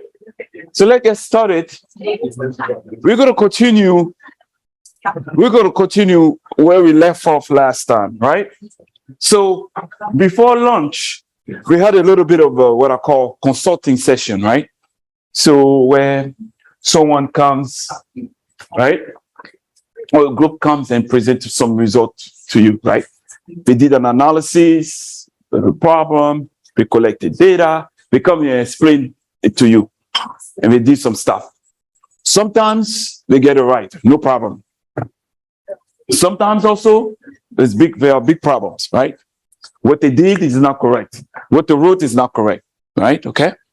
And so whenever you're reading this, right, and our small exercise was really to try to see if you can, someone can describe a problem to you, you try to understand, and then you try to see, based on what you learn, whether or not what they did is correct. Okay? That was what we did. And then, of course, we saw that most of what we wrote was not correct. Right? But some of them were correct. Some of them was good. Now,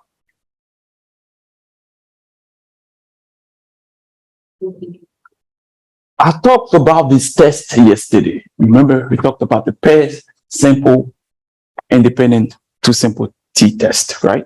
Talk about the paired t-test, independent, simple t-test. We also talked about the z-steps last time. Okay? So, earlier in our conversation, most of the mistakes you caught were related to p-value. So the p-value was small, but then it was smaller than 0.05. Instead of rejecting, I say, no, I don't reject. Or sometimes the p-value is too large, but I'll reject. That's a mistake. Or I use the wrong test. Where I'm supposed to use a pale t-test, I use two simple t-test. I make those mistakes like that. But I want to come back to ask you something.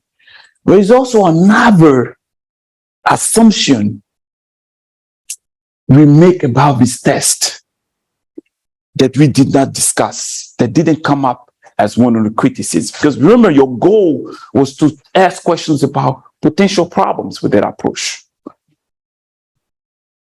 What we did, right? Because when I do an analysis, right, I have to make sure that the assumption for this test that I'm using are met. Okay? All right? So can you think about one assumption that we did not discuss earlier during our, that I never told you whether or not I checked that assumption? Can you think about the key assumption for all those tests that we did not discuss earlier during our conversation? Distribution, normal. Normal distribution. That didn't come up. And I never told you anywhere whether or not I checked the normal distribution. Because if the data are not normally distributed, right, these tests are not good. These tests assume that the data you have is approximately normally distributed, the symmetry. Okay? All right? So that's one point that you did not raise, one concern you did not raise about the analysis that I presented you with. What if it's not normal? Well, if it's not normally distributed, then you can use a test. Nilupa talked a little bit about last time. Non-parametric test. You can try to transform the data. We're not going to get into that here. Or you can use a test Nilupa talked about last time. Okay? You don't have to know what these tests are, but really what I want you to keep in mind all the time are the assumptions that you need to have so that the test you use is appropriate. Okay? All right? Okay. All right. So I like to think, so that's one thing. I'm going to draw this the way I like to think about. Can you all see this a little bit? Can you see? Yes. Okay. So, I'm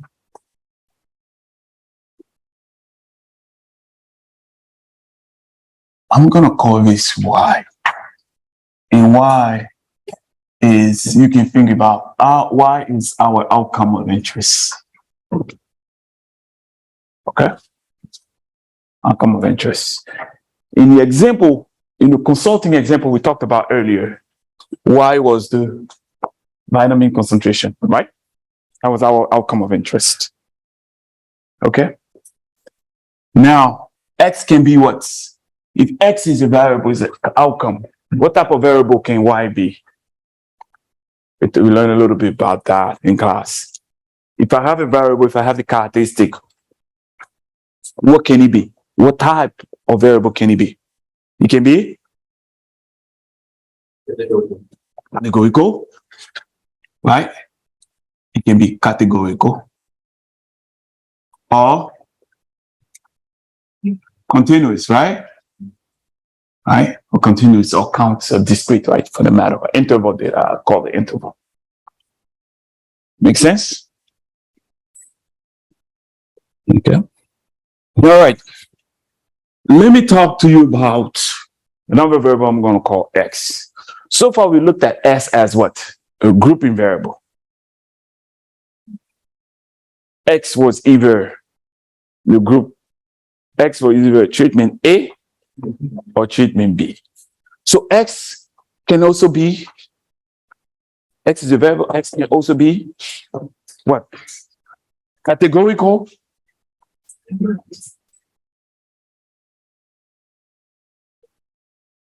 and continuous as well.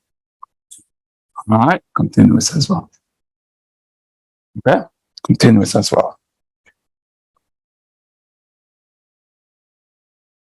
Continuous as well. All right. Okay. Let's start with this table here. I want you to understand. I want you to look at something. All right. So X here is really what we're going to call a grouping variable.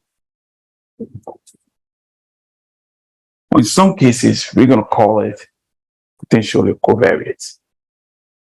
All right. Loosely, we're going to loosely call it the covariate here.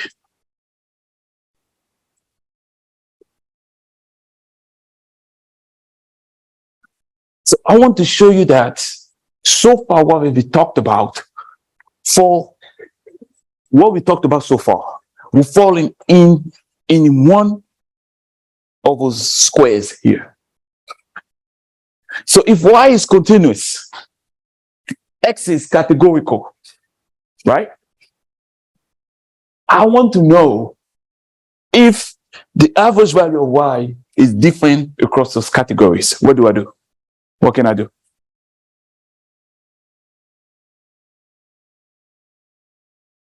X is a categorical variable. X determines the group.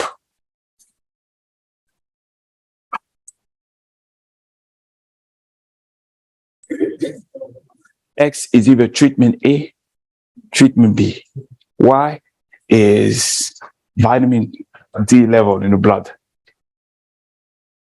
I want to know if the vitamin D level in the blood is the same in treatment A compared to treatment B. What can I do?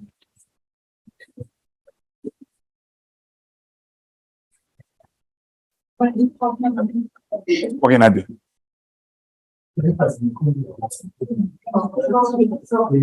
I can do? Speak up.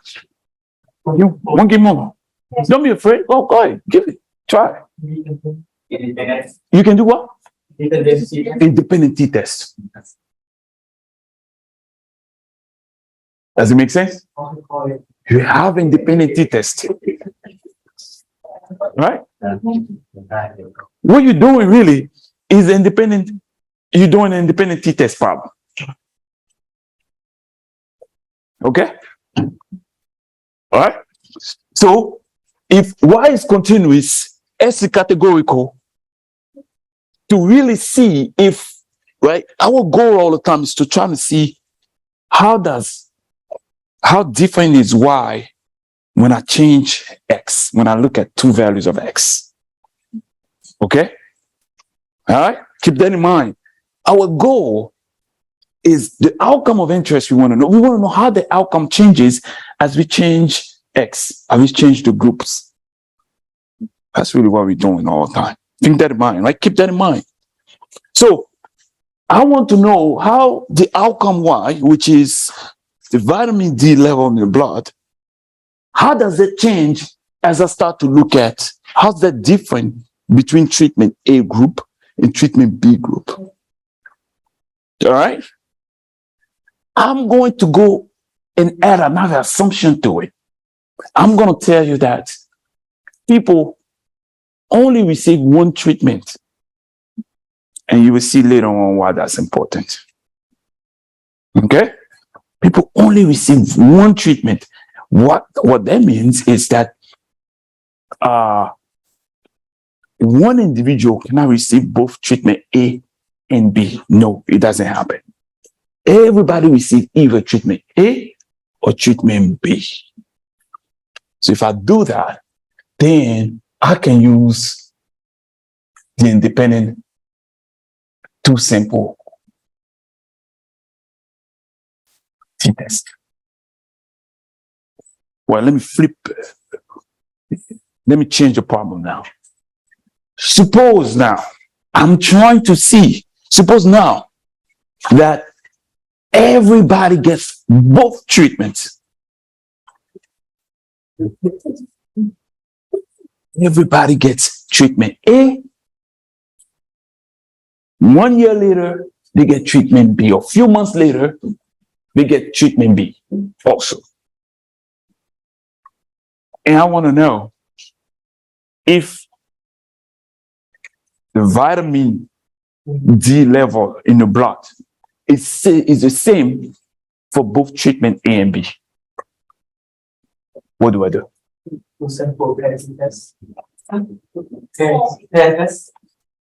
Yes. Why? Why? The same individual take. Because the same people receive treatment A and B also. All right. So in this case, earlier, X was treatment A and treatment B. But those are two separate groups. Namely, one, everybody received only one treatment. Now I switch and I say everybody received both treatments. What we usually call crossover design. So what it is, everybody gets all the treatment in a study. Someone starts with treatment A, next time he gets treatment B. Or someone starts with treatment B, next time he gets treatment A. Okay? So that's a clear case of pair data, dependent data. So if I want to compare that, I need to use I need to use a pair t-test. Okay? So depending on the problem, here, where am I here? X is categorical. Y is continuous. I want to see how different the average response in Y is between those categories reflected by X. So I can use pair t-test. Okay? So I started with a harder problem. Now suppose that X is only treatment A. and I postulate that the average value of vitamin D concentration is equal to 60. In this case, what do? I want to test that hypothesis. I want to know if there's evidence to suggest that. What would I do? I would do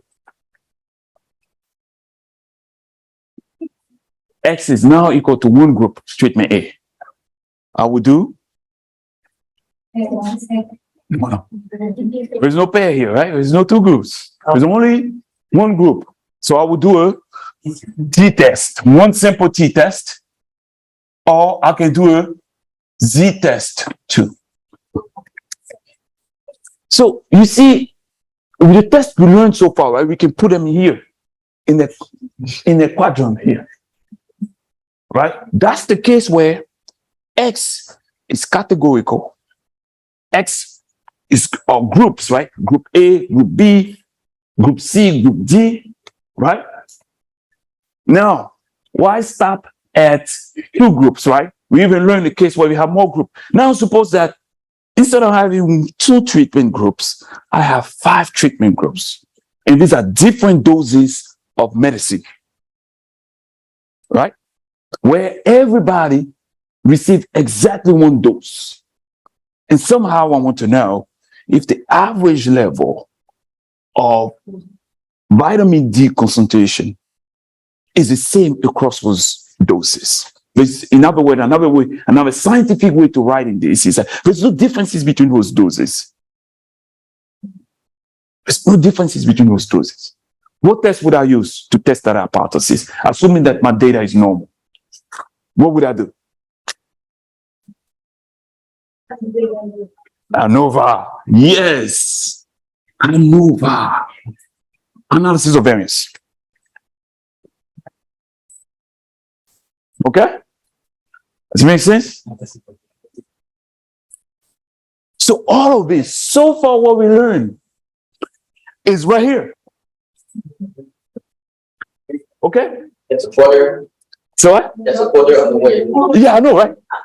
So what it means is we still need more lectures because we gotta learn all of this. Okay. Right? We're missing all of this. We had 25th part. That's right. We only got a quarter of this. A quarter of what we're supposed to learn, right? Of the whole thing, right? Okay? But I want you to keep that in mind all the time. Right?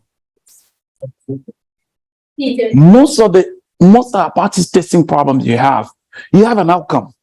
You really want to know how the outcome is changing across groups. And the groups are really determined by a grouping variable. X here I'm writing for to be general, but X can be treatment, X can be gender group or whatever it is, right? But X in this case is categorical.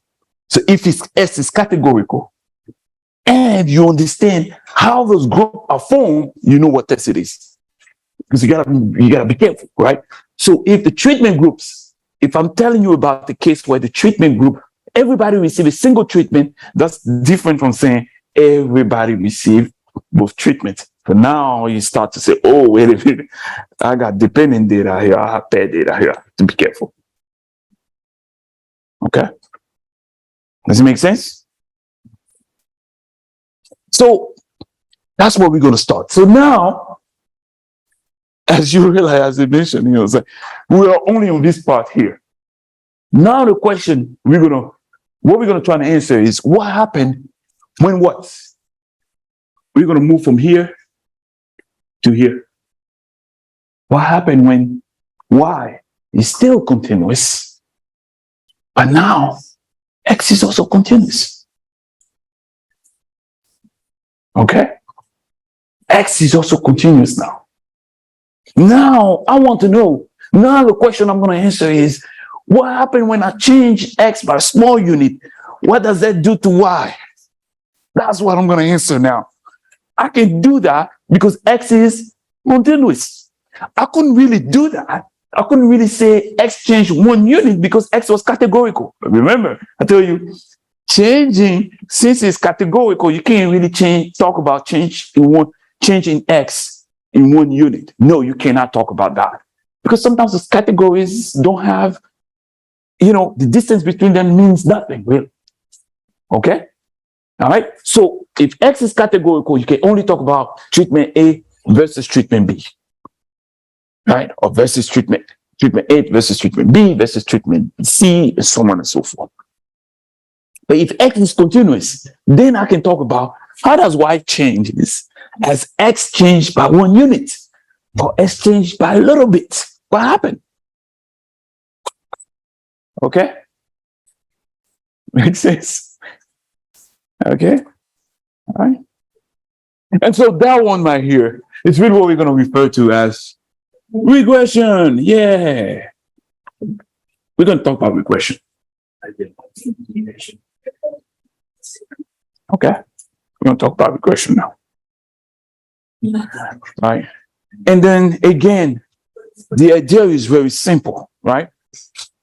It's going to be what happened to Y when I change X. Okay? All right. I like to always show the example there. Michael, come on. I'll show you guys what is that I'm talking about. I think it's so important to think about it there. So suppose Michael is the response, right? Suppose Michael is a response. So Michael, come over here. So Michael is a response like this, right? Okay. The idea really is what? Is that because Michael is a response, right? I'm the treatment. So when I change, I affect Michael. So Michael goes a little bit here. When I change like this, what happened? Michael goes a little bit up. Now what we want to know is how much step does Michael do when I change my steps? Every 2 steps of your. That's right. With So one step. what happened? Do I have to do 5 steps before Michael can do 1 step? Or would he do 5 steps also? I'm trying to do 5 steps here, but they go harder. Right? That's the idea.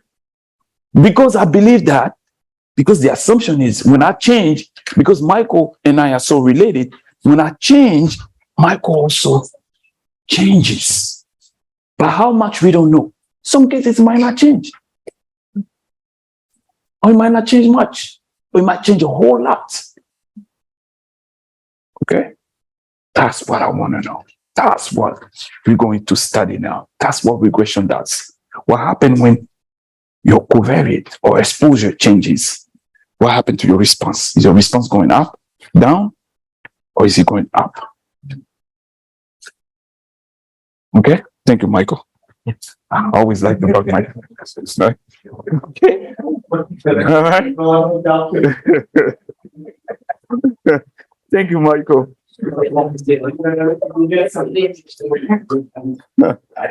All right. So now we will talk a little bit about regression, right? So I'm going to talk about regression today. And then tomorrow, I'm going to try to show you some problems that one can run into regression. So regression, fundamentally, that's really what I explained there earlier, right? But, oh, Michael, can you come back, please? One more. Oh, Vilasa, come on. Vilasa. So in some cases, right, it happened. So Vilasa will be the response, right? He's the response, and then I'm the covariate, right? So when I change, you move a little bit. See, move again. So when I do that, he also does it. For you, there we go. Sometimes, if that was the only story, if the story was like this, guess what? Life would be much simple. But what's happened? Sometimes you have founders. So I need somebody else to do co-founder. Come on. Come on. So I have my hand over here. I have my hand on Vilasa because when I change, I affect him, right? When I move, when I move, I have an effect on Vilasa. So he has to move, or he has to do something, right? But then I said, come on. Come on. Then Pompace also is right here. And then Pompace has an effect on me. It also has an effect on, put your hands up. No, there we go. Yeah. So Pompace is the confounder. So it has an effect on me and it has an effect on VilaSec. But I also have an effect on VilaSec. So what happened is sometimes when I move, so if Pompace didn't have any effect, when I move, VilaSec should move back a little bit. VilaSec is supposed to move like this. But because there is a compounder, right? It stopped me from moving. Right? And then if you don't know there is a compounder, you will say, oh, but Roger and VilaSec are not related. Roger has no effect on VilaSec. But it's not true. It's just because of because of Pompace, who's changing the way it's confounding you so that you don't understand what's going on between me and VilaSec. Okay? Thank you, guys. All right. So that's the idea. Okay, so let's start with the simple case first, right? We're going to start with a simple case, and then tomorrow I'm going to try and build a little bit on that and show you that some cases you might very much have the small example that I show you, but now it's a bigger, more complicated stuff. Thank you so much, guys. Thank you. Thank you, VilaSec. All right. So after this section, you learn about method of regression and correlation in which two different variables on the same individuals are related, right? So we talk about multiple regression analysis. So that will be, I think, Nino probably talk a little bit about that, but me, I'm going to focus on simple linear regression when you have two covariate, and I'm going to assume that you don't have a confounder. But you know, in reality, almost all the time, there is a confounder. If you think hard about your problem, you'll find a confounder. You can come up with a confounder, or you can come up with a potential confounder. Because the only way you verify is a person, right? It's hard to really know. It is actually a confounder. They are all potential confounders. All right. So let's start with that. Okay. So sometimes we want to know how two continuous characteristics of the population of interest are related to one another, right? So weight versus height, incomes versus year of education, right? Okay. So I want to tell you, we're all right here now. So if you think about this quadrant, now Y is continuous, X is also continuous. And then we really want to know what happened when I change X. How does the change in X affect the change in Y? Similar to the example I was showing earlier. That's one increase when the other one increases, right? That's Y increases when X increases. Or that's one increases when the other one decreases. Or is this relationship linear, curvilinear, right? Or obverse? Okay. All right. So let's look at, I think it's a plot I already showed you here. This is really what we call a scatter plot, right? A scatter plot. So what is a scatter plot? The scatter plot, really, to get this plot, I went to my data, right? I went to my data sets. Remember, the row in the data set are what? The rows are individuals. The columns are variables. Okay? All right? So this right here represents a single row for one kid, right? For given where I have the kid height or length and also have the age. No, the weight there, right? The weight, right? So this is a scatter plot here. So based on this scatter plot, what would you say? All right, I'm showing you here the weight, the length of a child. This is the weight. So what do we expect to see in this plot? Well, we know that usually as kids get older, the weight also increases. So that's sort of makes sense here, right? We have this what? Increasing pattern here in this data. Okay? We have less variability over here and a whole lot of variability towards the end here, right? Okay? All right? So, taller kids have more variability in terms of the weight, right? Compared to over here where everything is sort of very close to the line, right? Okay? We have the sort of increasing pattern there, right? Between height and weight. Okay. And again, I say it makes sense because as kids get taller, you expect their weight to also increase. Okay. All right. Makes sense. All right. So whenever we're looking at the scatter plot, right? The scatter plot can be used to understand really the relationship between two continuous variables. Okay. Two continuous variables. What's happening? Those two continuous variables. So, to quantify the relationship between two continuous variables, we can use what we call the correlation, right? The correlation. And the correlation describes the strength of the linear association between any two variables, like two continuous variables. All right? Two continuous variables. And then the correlation really takes values between -1, which is perfect negative correlation, and 1, which is perfect positive correlation. Okay. And so here I'm showing you various cases of correlation here, right? So correlation 1, then the line, then the data fall, correlation line means, correlation 1 means, positive 1 means perfect correlation, and all the data fall on the line. And highly positive correlation means, you still get the positive trend, but you got a little bit of variability around the line, right? Like, so the data is not very, very much too concentrated around the line. But as you move from left to right, then, you get to the place where you have no correlation, where all the points are over there. Over here, there's no really real pattern in the data, right? There's no relationship between X and Y. Okay? So that will be the case of correlation close to 0 or correlation equal to 0. And then you start to get a decreasing trend where when X increases, right? When X increases, what happened? Y decreases now. And so you have negative correlation. And then the correlation becomes strongly positive. All right. And so correlation is a term that who has heard about correlation before? I'm pretty sure you have. Oh, these two variables are correlated. These variables are correlated. Who has heard about correlation before?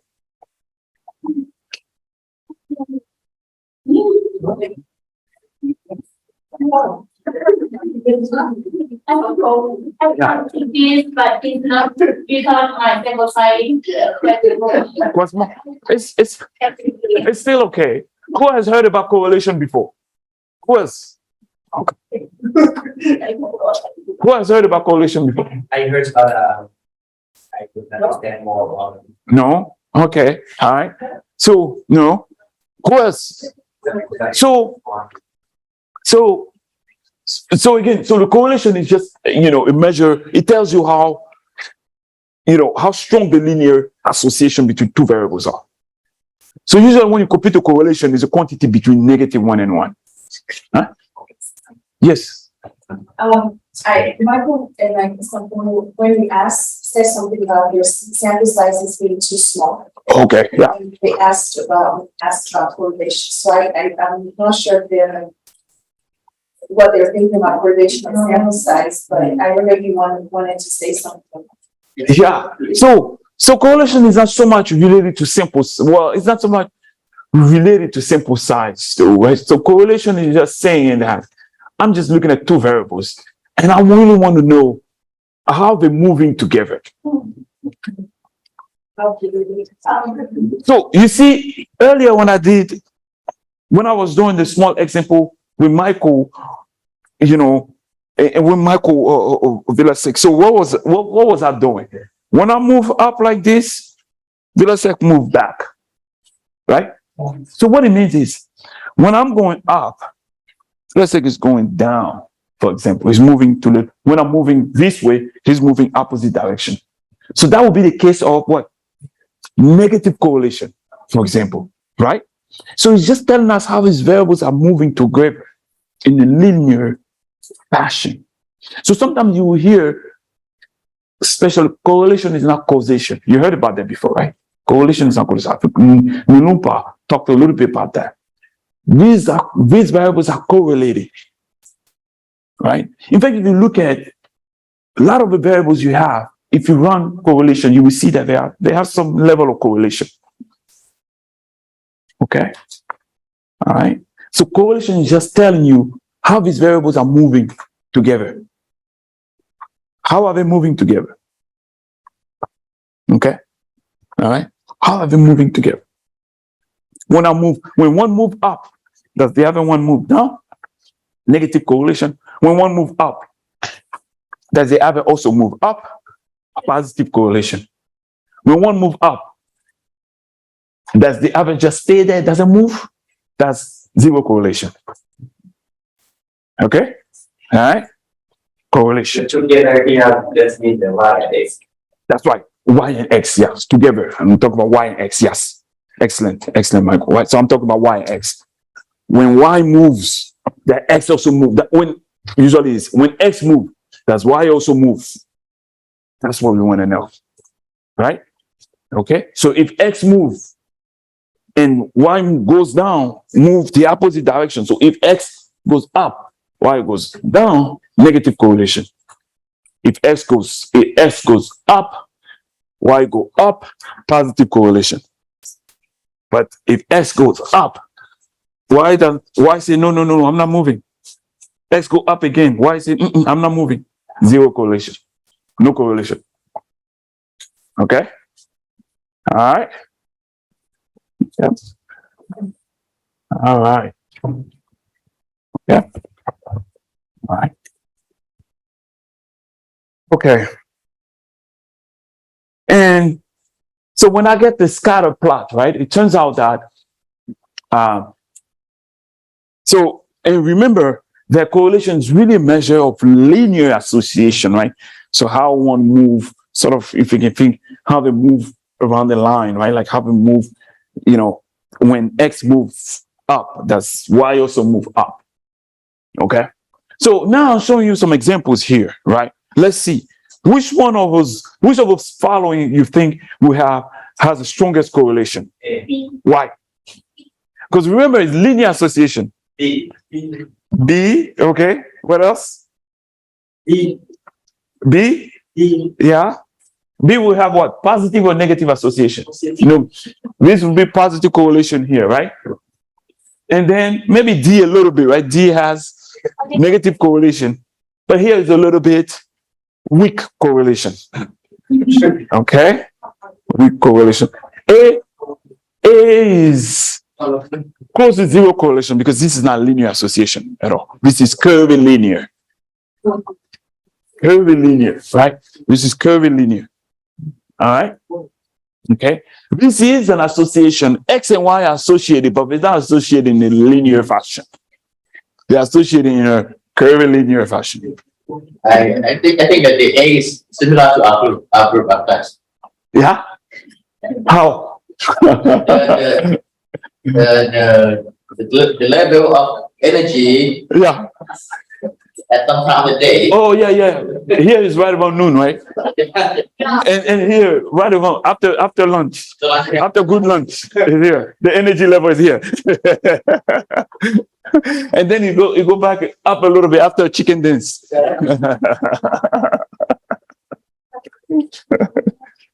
Okay. Yes. Yes. If it is moved different way, how we interpret? For example, if it is one move up and another one move down. So negative. There we go. So this one is going up, but that one is going down. So as this one go up, this one is sort of going down a little bit. This one is going down. How to show the C to be additive? How to? Like also. Oh, this plot? How to show this plot? Yeah. C. See? Yeah. Yeah, to see here. That is. Yes, to see is a little bit hard. That's the reason why I'm saying the correlation is probably close to zero, because it's hard to see what happened when X go up. Does Y go down or go up? It's a little bit difficult to see. It's not like here. Here you see that when S go up, Y also go up. Because when S go up, you're over here, Y is over here. Compared to when you're over here, you're right. You see it's going up. For example, here, X is up, Y is also up. Right? So X is going up, Y is also going up. But look over here too. What's happening? When X is small, Y is very high. But here, for example, when you look, X is large, but Y is small, right? So it's going down like that. Okay, does it make sense? Good. All right. And so this is really what's called the scatter plot. Okay. All right. Okay. So now I want to show you how to estimate the correlation. So if you have the data in Stata, you can simply use the correlate function, right? And so what it even does is it will compute the correlation for you, and it also gives you it compute the correlation for you, right? So for example, I want to find the correlation between age and weight. No, sorry, not age. Height and weight. Yes, height and weight. Right? Remember we showed earlier that, that body weight, right? The length or height of a baby and the weight sort of go up together. Right? So we see that as the length or the height of the baby go up, then the weight also go up. And we say that that's kind of makes sense a little bit, right? Okay. So I can use the function correlate, give the two values, and then state I will compute the value, right? So here the correlation between the height and the weight is right around 0.90. All right. Pretty strong correlation there. Certainly high correlation there. All right. Especially if I'm looking at only the BMI less than 40. Remember, I already told you why I did that, right? All right. I'm saying only look at the data if the BMI is less than 40. All right. Okay. So that's how I can compute the correlation. And this correlation again will mean that, the weight and the height are correlated. Okay. Okay. All right.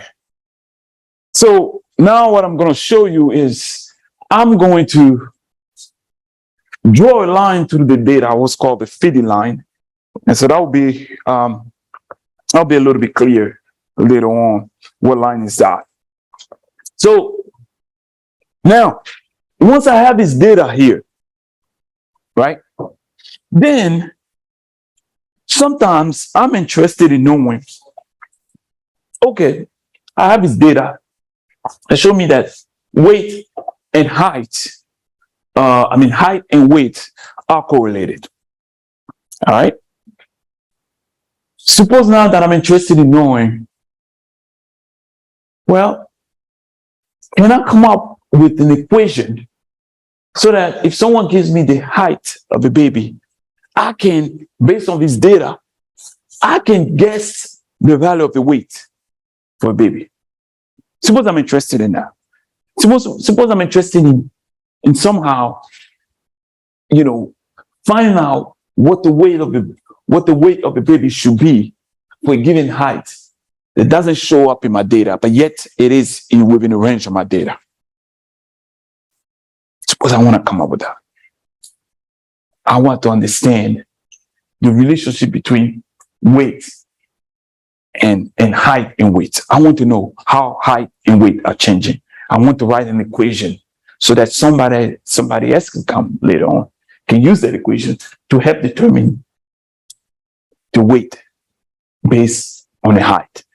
Another way to express the problem is, suppose that somehow it's just much easier to get a height of a baby compared to weight of a baby.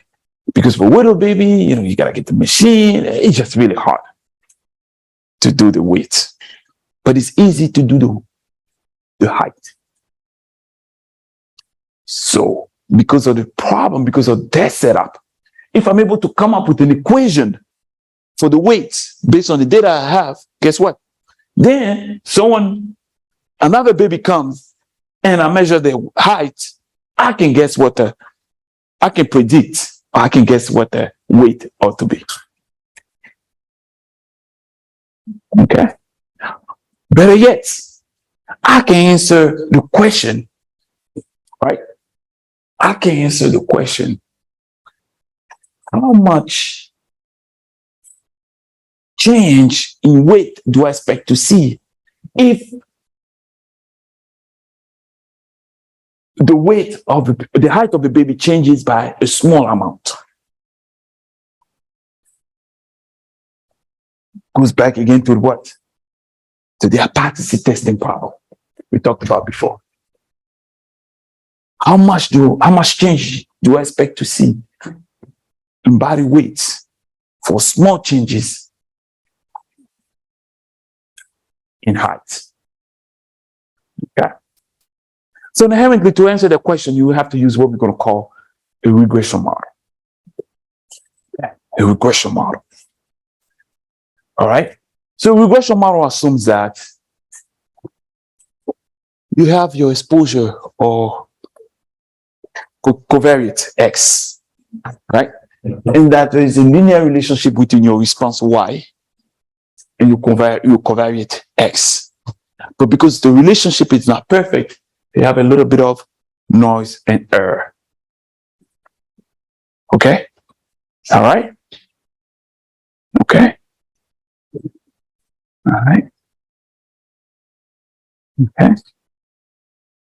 All right. And then beta 0 is really what we refer to as intercept in a model. So this is just a simple linear equation model. So if I didn't have this, then I'll have perfect linear relationship between X and Y. Because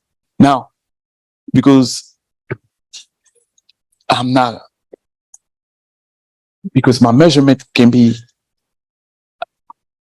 subjected to a bunch of noise and other things, I'm going to have some error on there. If I could do measurement perfectly without problem, I would have this equation.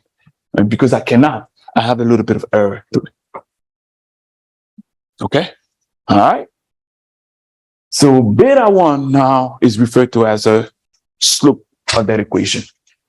Y again represents the response or dependent variable. Remember, our goal so far has been what? What has our goal been so far? Well, we've been trying to understand how Y changes when X, for two different values of X. When X is categorical, we talked about treatment A, treatment B. Okay? We've been trying to know how does Y changes, the expected value of Y changes.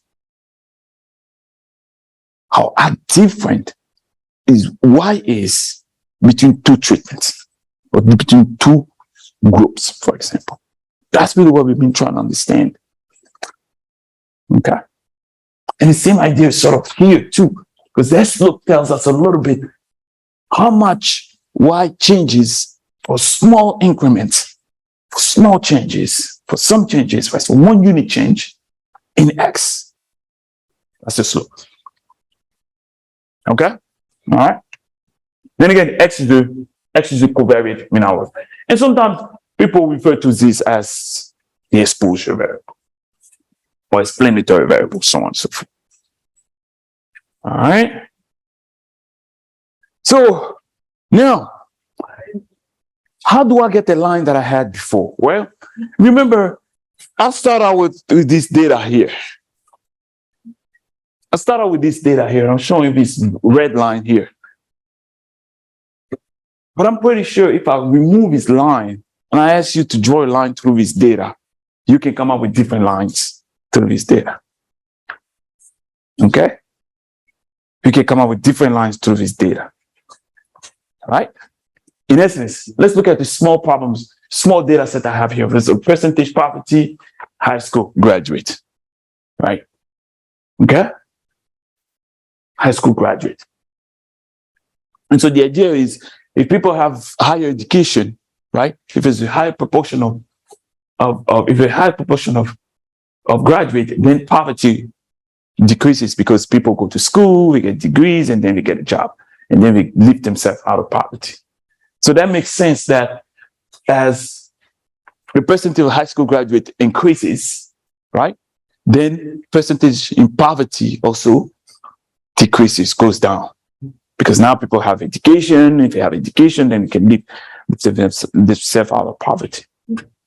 Now I want to know So I want to come up with a model. I want to come up with an equation to help me predict the percentage in poverty, given the percentage in high school, the percentage of high school graduate.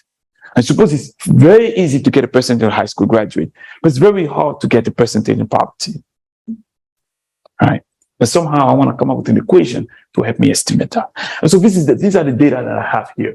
And then you see all these points here are potential, all this line here. Right? So look at, for example, the green line, right? The green line is one way to draw a line through the data, right? The yellow line is another line, and the red line is also another line. So there are multiple lines you can draw through this data here, right? To try to estimate the regression line. Okay, all right. Now, which line is the best? The red one? Are you sure? Yes. What about the yellow one? What about the black one? Yeah, that one is not good, right? Yeah, that one is not good, right? Right? I think the competition is probably between red and yellow. Yeah, red and yellow. Okay, all right. Okay. All right. So let's take a 5-minute break. All right. So we're going to build on that idea a little bit. So now, let's try to write down what we call a linear regression model. It's still the same idea, but now because see, this line here is really what we call the perfect line. Perfect line. Right? All the points will follow this line nicely, no problem. But when you do experiments or when you collect data, the data do not fall on the line nicely like that. Example, you see this data here? It doesn't fall nicely on the line. There's no way I can come up with a line that will go through every point here. Impossible. It's impossible to do it. If it was 2 lines, if it was 2 points, okay. 3 points, it starts to become hard. 4 points, good luck. 5, yeah, okay. 1,182, impossible. Impossible to have a line go to each one of these points, unless those points are nicely fall on the line. This is not the case here. Okay. This is not the case here. Right? This is not the case here.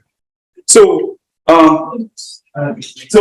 again, really, our goal here is still really trying to understand how Y changes when X changes. Right? And we already seen that in hypothesis testing, right? If you have different Y's, if you have different X, how different are Y? How different are Y's? How different are the Y's? That's details, no. But now we really want to know what happened. How does Y changes when X changes? And now, because it's not a perfect word before, because our measurements are not perfect, there's always a little bit of error that we have to add. Okay? And because also the data will not fall nicely on the line, then we give ourselves some chances of making errors or a little bit of a room for error. All right? And again, similar to what we have, this is the intercept, this is the slope of the line. Okay? And this is the covariate, X is the covariate. And before we left, we were talking about this data here, and then we were arguing on the line here, right? Which line is the best? I think one group said the red line is the best, and another group said the yellow line is the best. I even heard another group say the green line is the best. Okay, so we don't know. We don't know. We don't know yet. But which line is the best here, and how are we going to determine that? The way we're going to determine that is really, we're going to use an idea that's very simple. We're going to find a line We know that there's no way we can find a line that goes through every point. It's impossible. The line will not go through every point here because all the points do not fall nicely on the line. They don't fall on the line here. And so what we're going to try to do is we're going to try to find the best line that misses the least overall.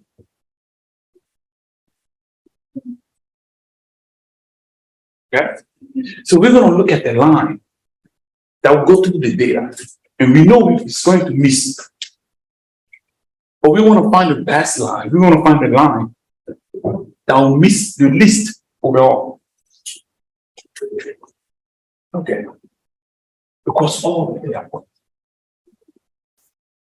All right, let's understand the idea. Look at my data over here. It's the red line right here, right? Suppose I choose this line here, the red line.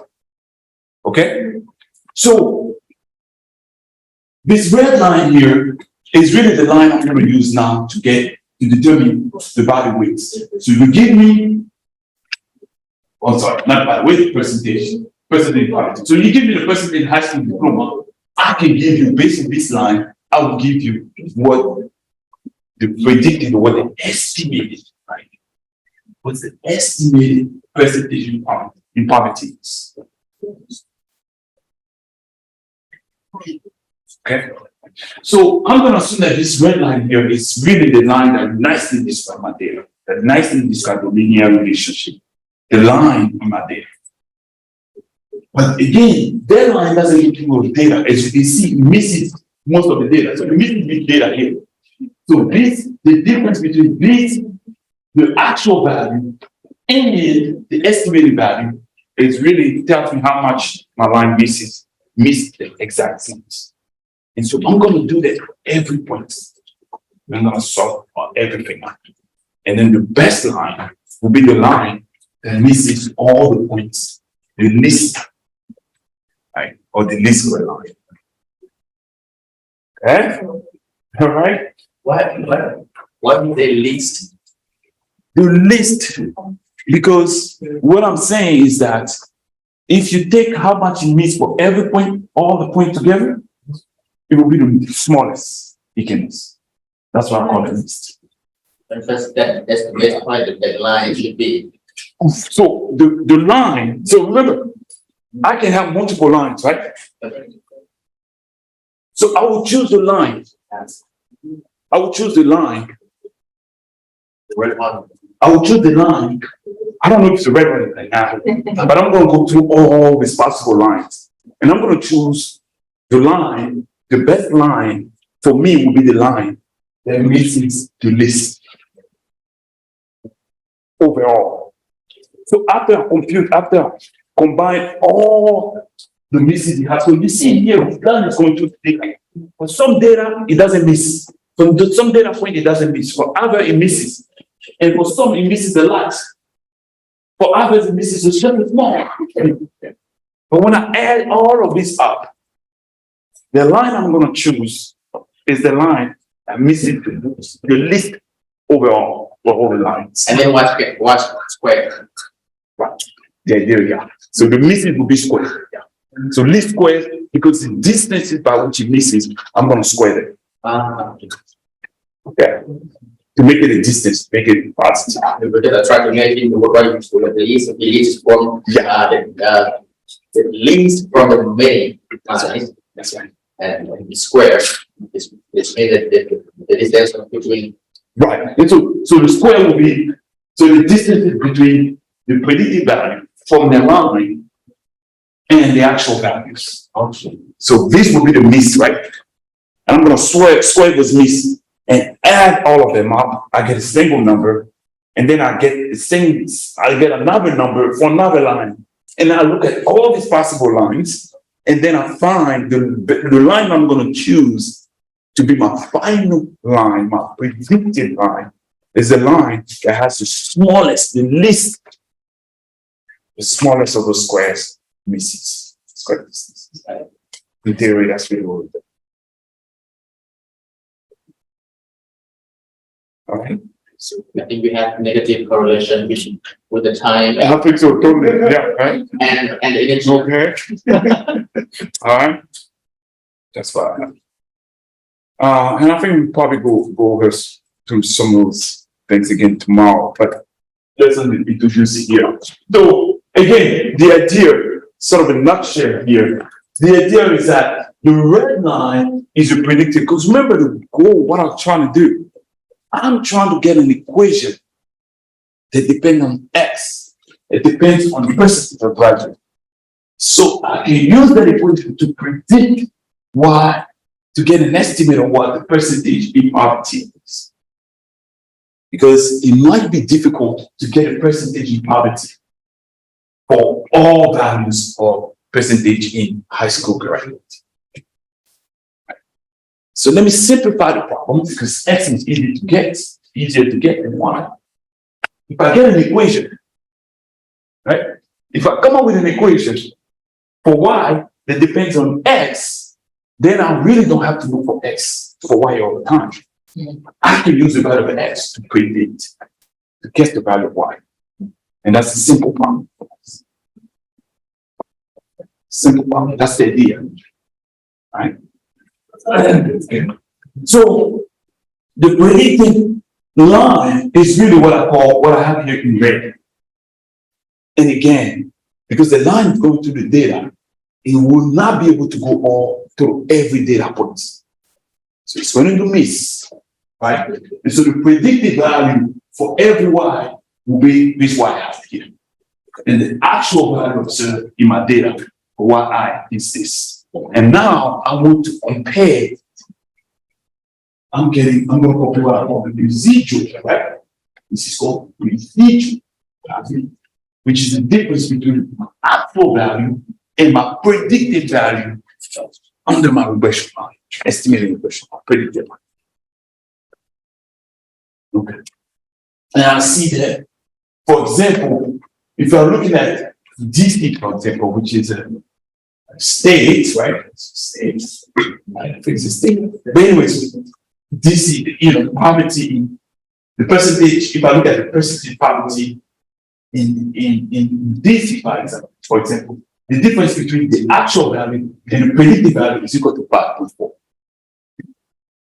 However, if I look at Rhode Island, which is a state, compare those two, I get the value of negative 1.4. 1.6. So you see this line here, for some of them, the line overestimates, right? Give the higher value. For Rhode Island, you give it predicted value that's high. But for DC, you give it predicted value that's low. But that's okay. Really I'm not interested in how much it does for a single point, but I'm just interested in what it does for all the points together.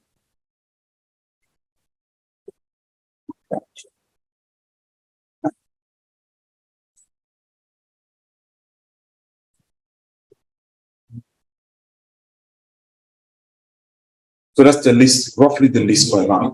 And so once I pick the least square line, I use the idea of the least square line, I can estimate my regression equation. So you see here, I'm moving from beta 0, that was Greek letters, to now alphabet letters. So this quantity here, I estimated based on the sample, on the data that I have. And so this now will be my predicted line. So you give me X, I can give you a value of Y associated with the X. Just like we did over here. You give me a value of X, I give you a value of Y. It's associated. Okay. All right. And so what we just talked about can actually be done in Stata, right? Stata will do the least squares regression and estimate the regression line for you.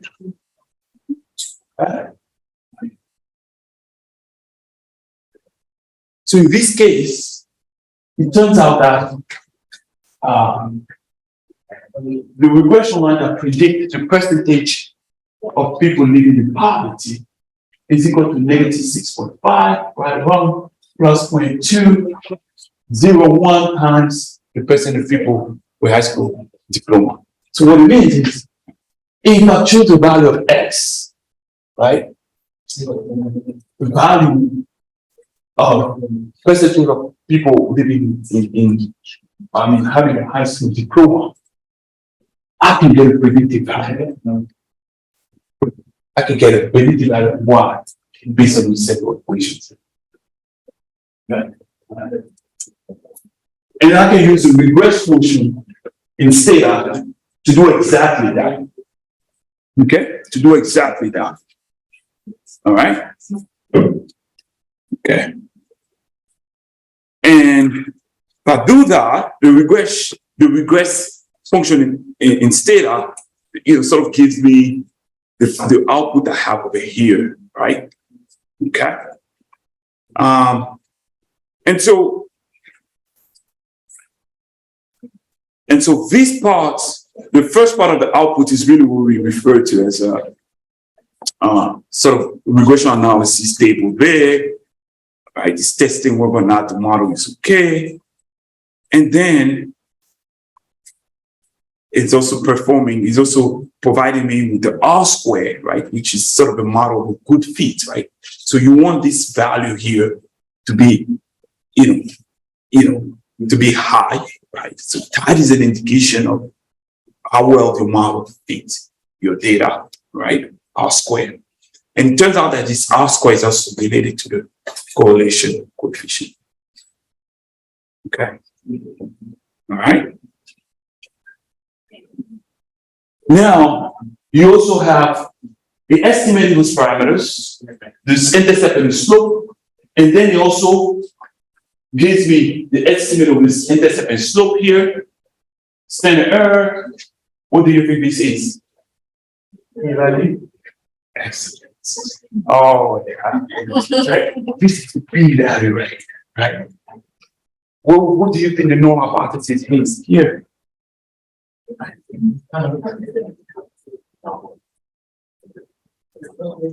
do you think the normal hypothesis here?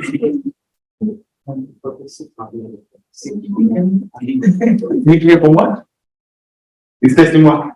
It's testing this is the slope, it's testing whether or not the slope is equal to 0. So what's gonna happen here?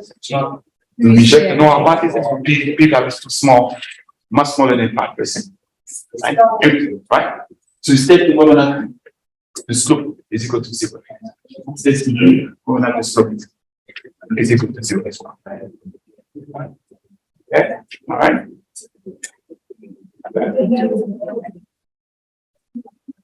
And then of course it's also creating the 95% confidence interval for each one of those answers.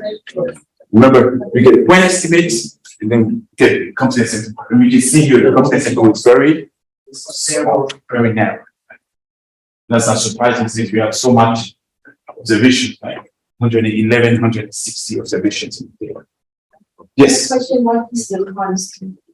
Oh, the constant is how theta the intercept. Constant is for constant. Yeah. So constant is the intercept. That's what I have. So we come back on this tomorrow a little bit as well. Okay. All right. So I think that leads us. Yes. A little bit about R square. Why? How do we integrate the R square? So R square. Or just the R square? Yeah. Right. So, so R square is often, described as the proportion of variability in the data explained by the model. So if your model is perfect, you want to explain all the variability in your response, which is 100%. Right. Here you have around 81%. So 81%, that means high. That's high. That's very high. That's strong. Yeah, and that's not surprising, right? We have a high correlation between weights, height and body weight earlier. But if we have a lot of bad probability, it might be reduced or. So it turns out that including variables in model always increases the R squared. So that's the reason why people look at adjusted R squared, because that is adjusting for the number of variables you have in your model. Right? Because once you include covariate in the model, every time you include covariate in the model, R squared, we increase. Is there any classification of good R squared or poor R squared? Because sometimes I feel like some regression linear So you should have a low, but much lower than this square. Also, yeah. Yeah, So- like a 0.2, 3, or 4, something like that. Right. And so, I mean, they can be due to many things, many variables, you still, meaning that there's really not a strong relationship between the response you're looking at. But does it affect All the that. reliability of the data? Is what? But does it affect the reliability of the data? Well, it's not so much about the reliability of the data. I mean, although the reliability of the data might be the reason why you have small R square space, especially so if your covariate X is too noisy, for example, so it's just really noisy. Maybe the effect you're looking at, maybe the correlation between Y and X might be very small just because X is so noisy, right? And so if that's the case, then R square will be small, right? Because remember, R square is actually related to the correlation between X and Y. You see, right? So the higher the correlation, the higher R square would tend to be. So if you get weaker correlation, then it's because to start with, Y and X are not strongly correlated. But now you can bring about more covariate to the model to try to explain some more variability. But that's what you can do. So we need more variables. Right, you could need Aspect can be right. stronger. You could need more variables, and I think we can talk a little bit about some of the stuff later. But yeah.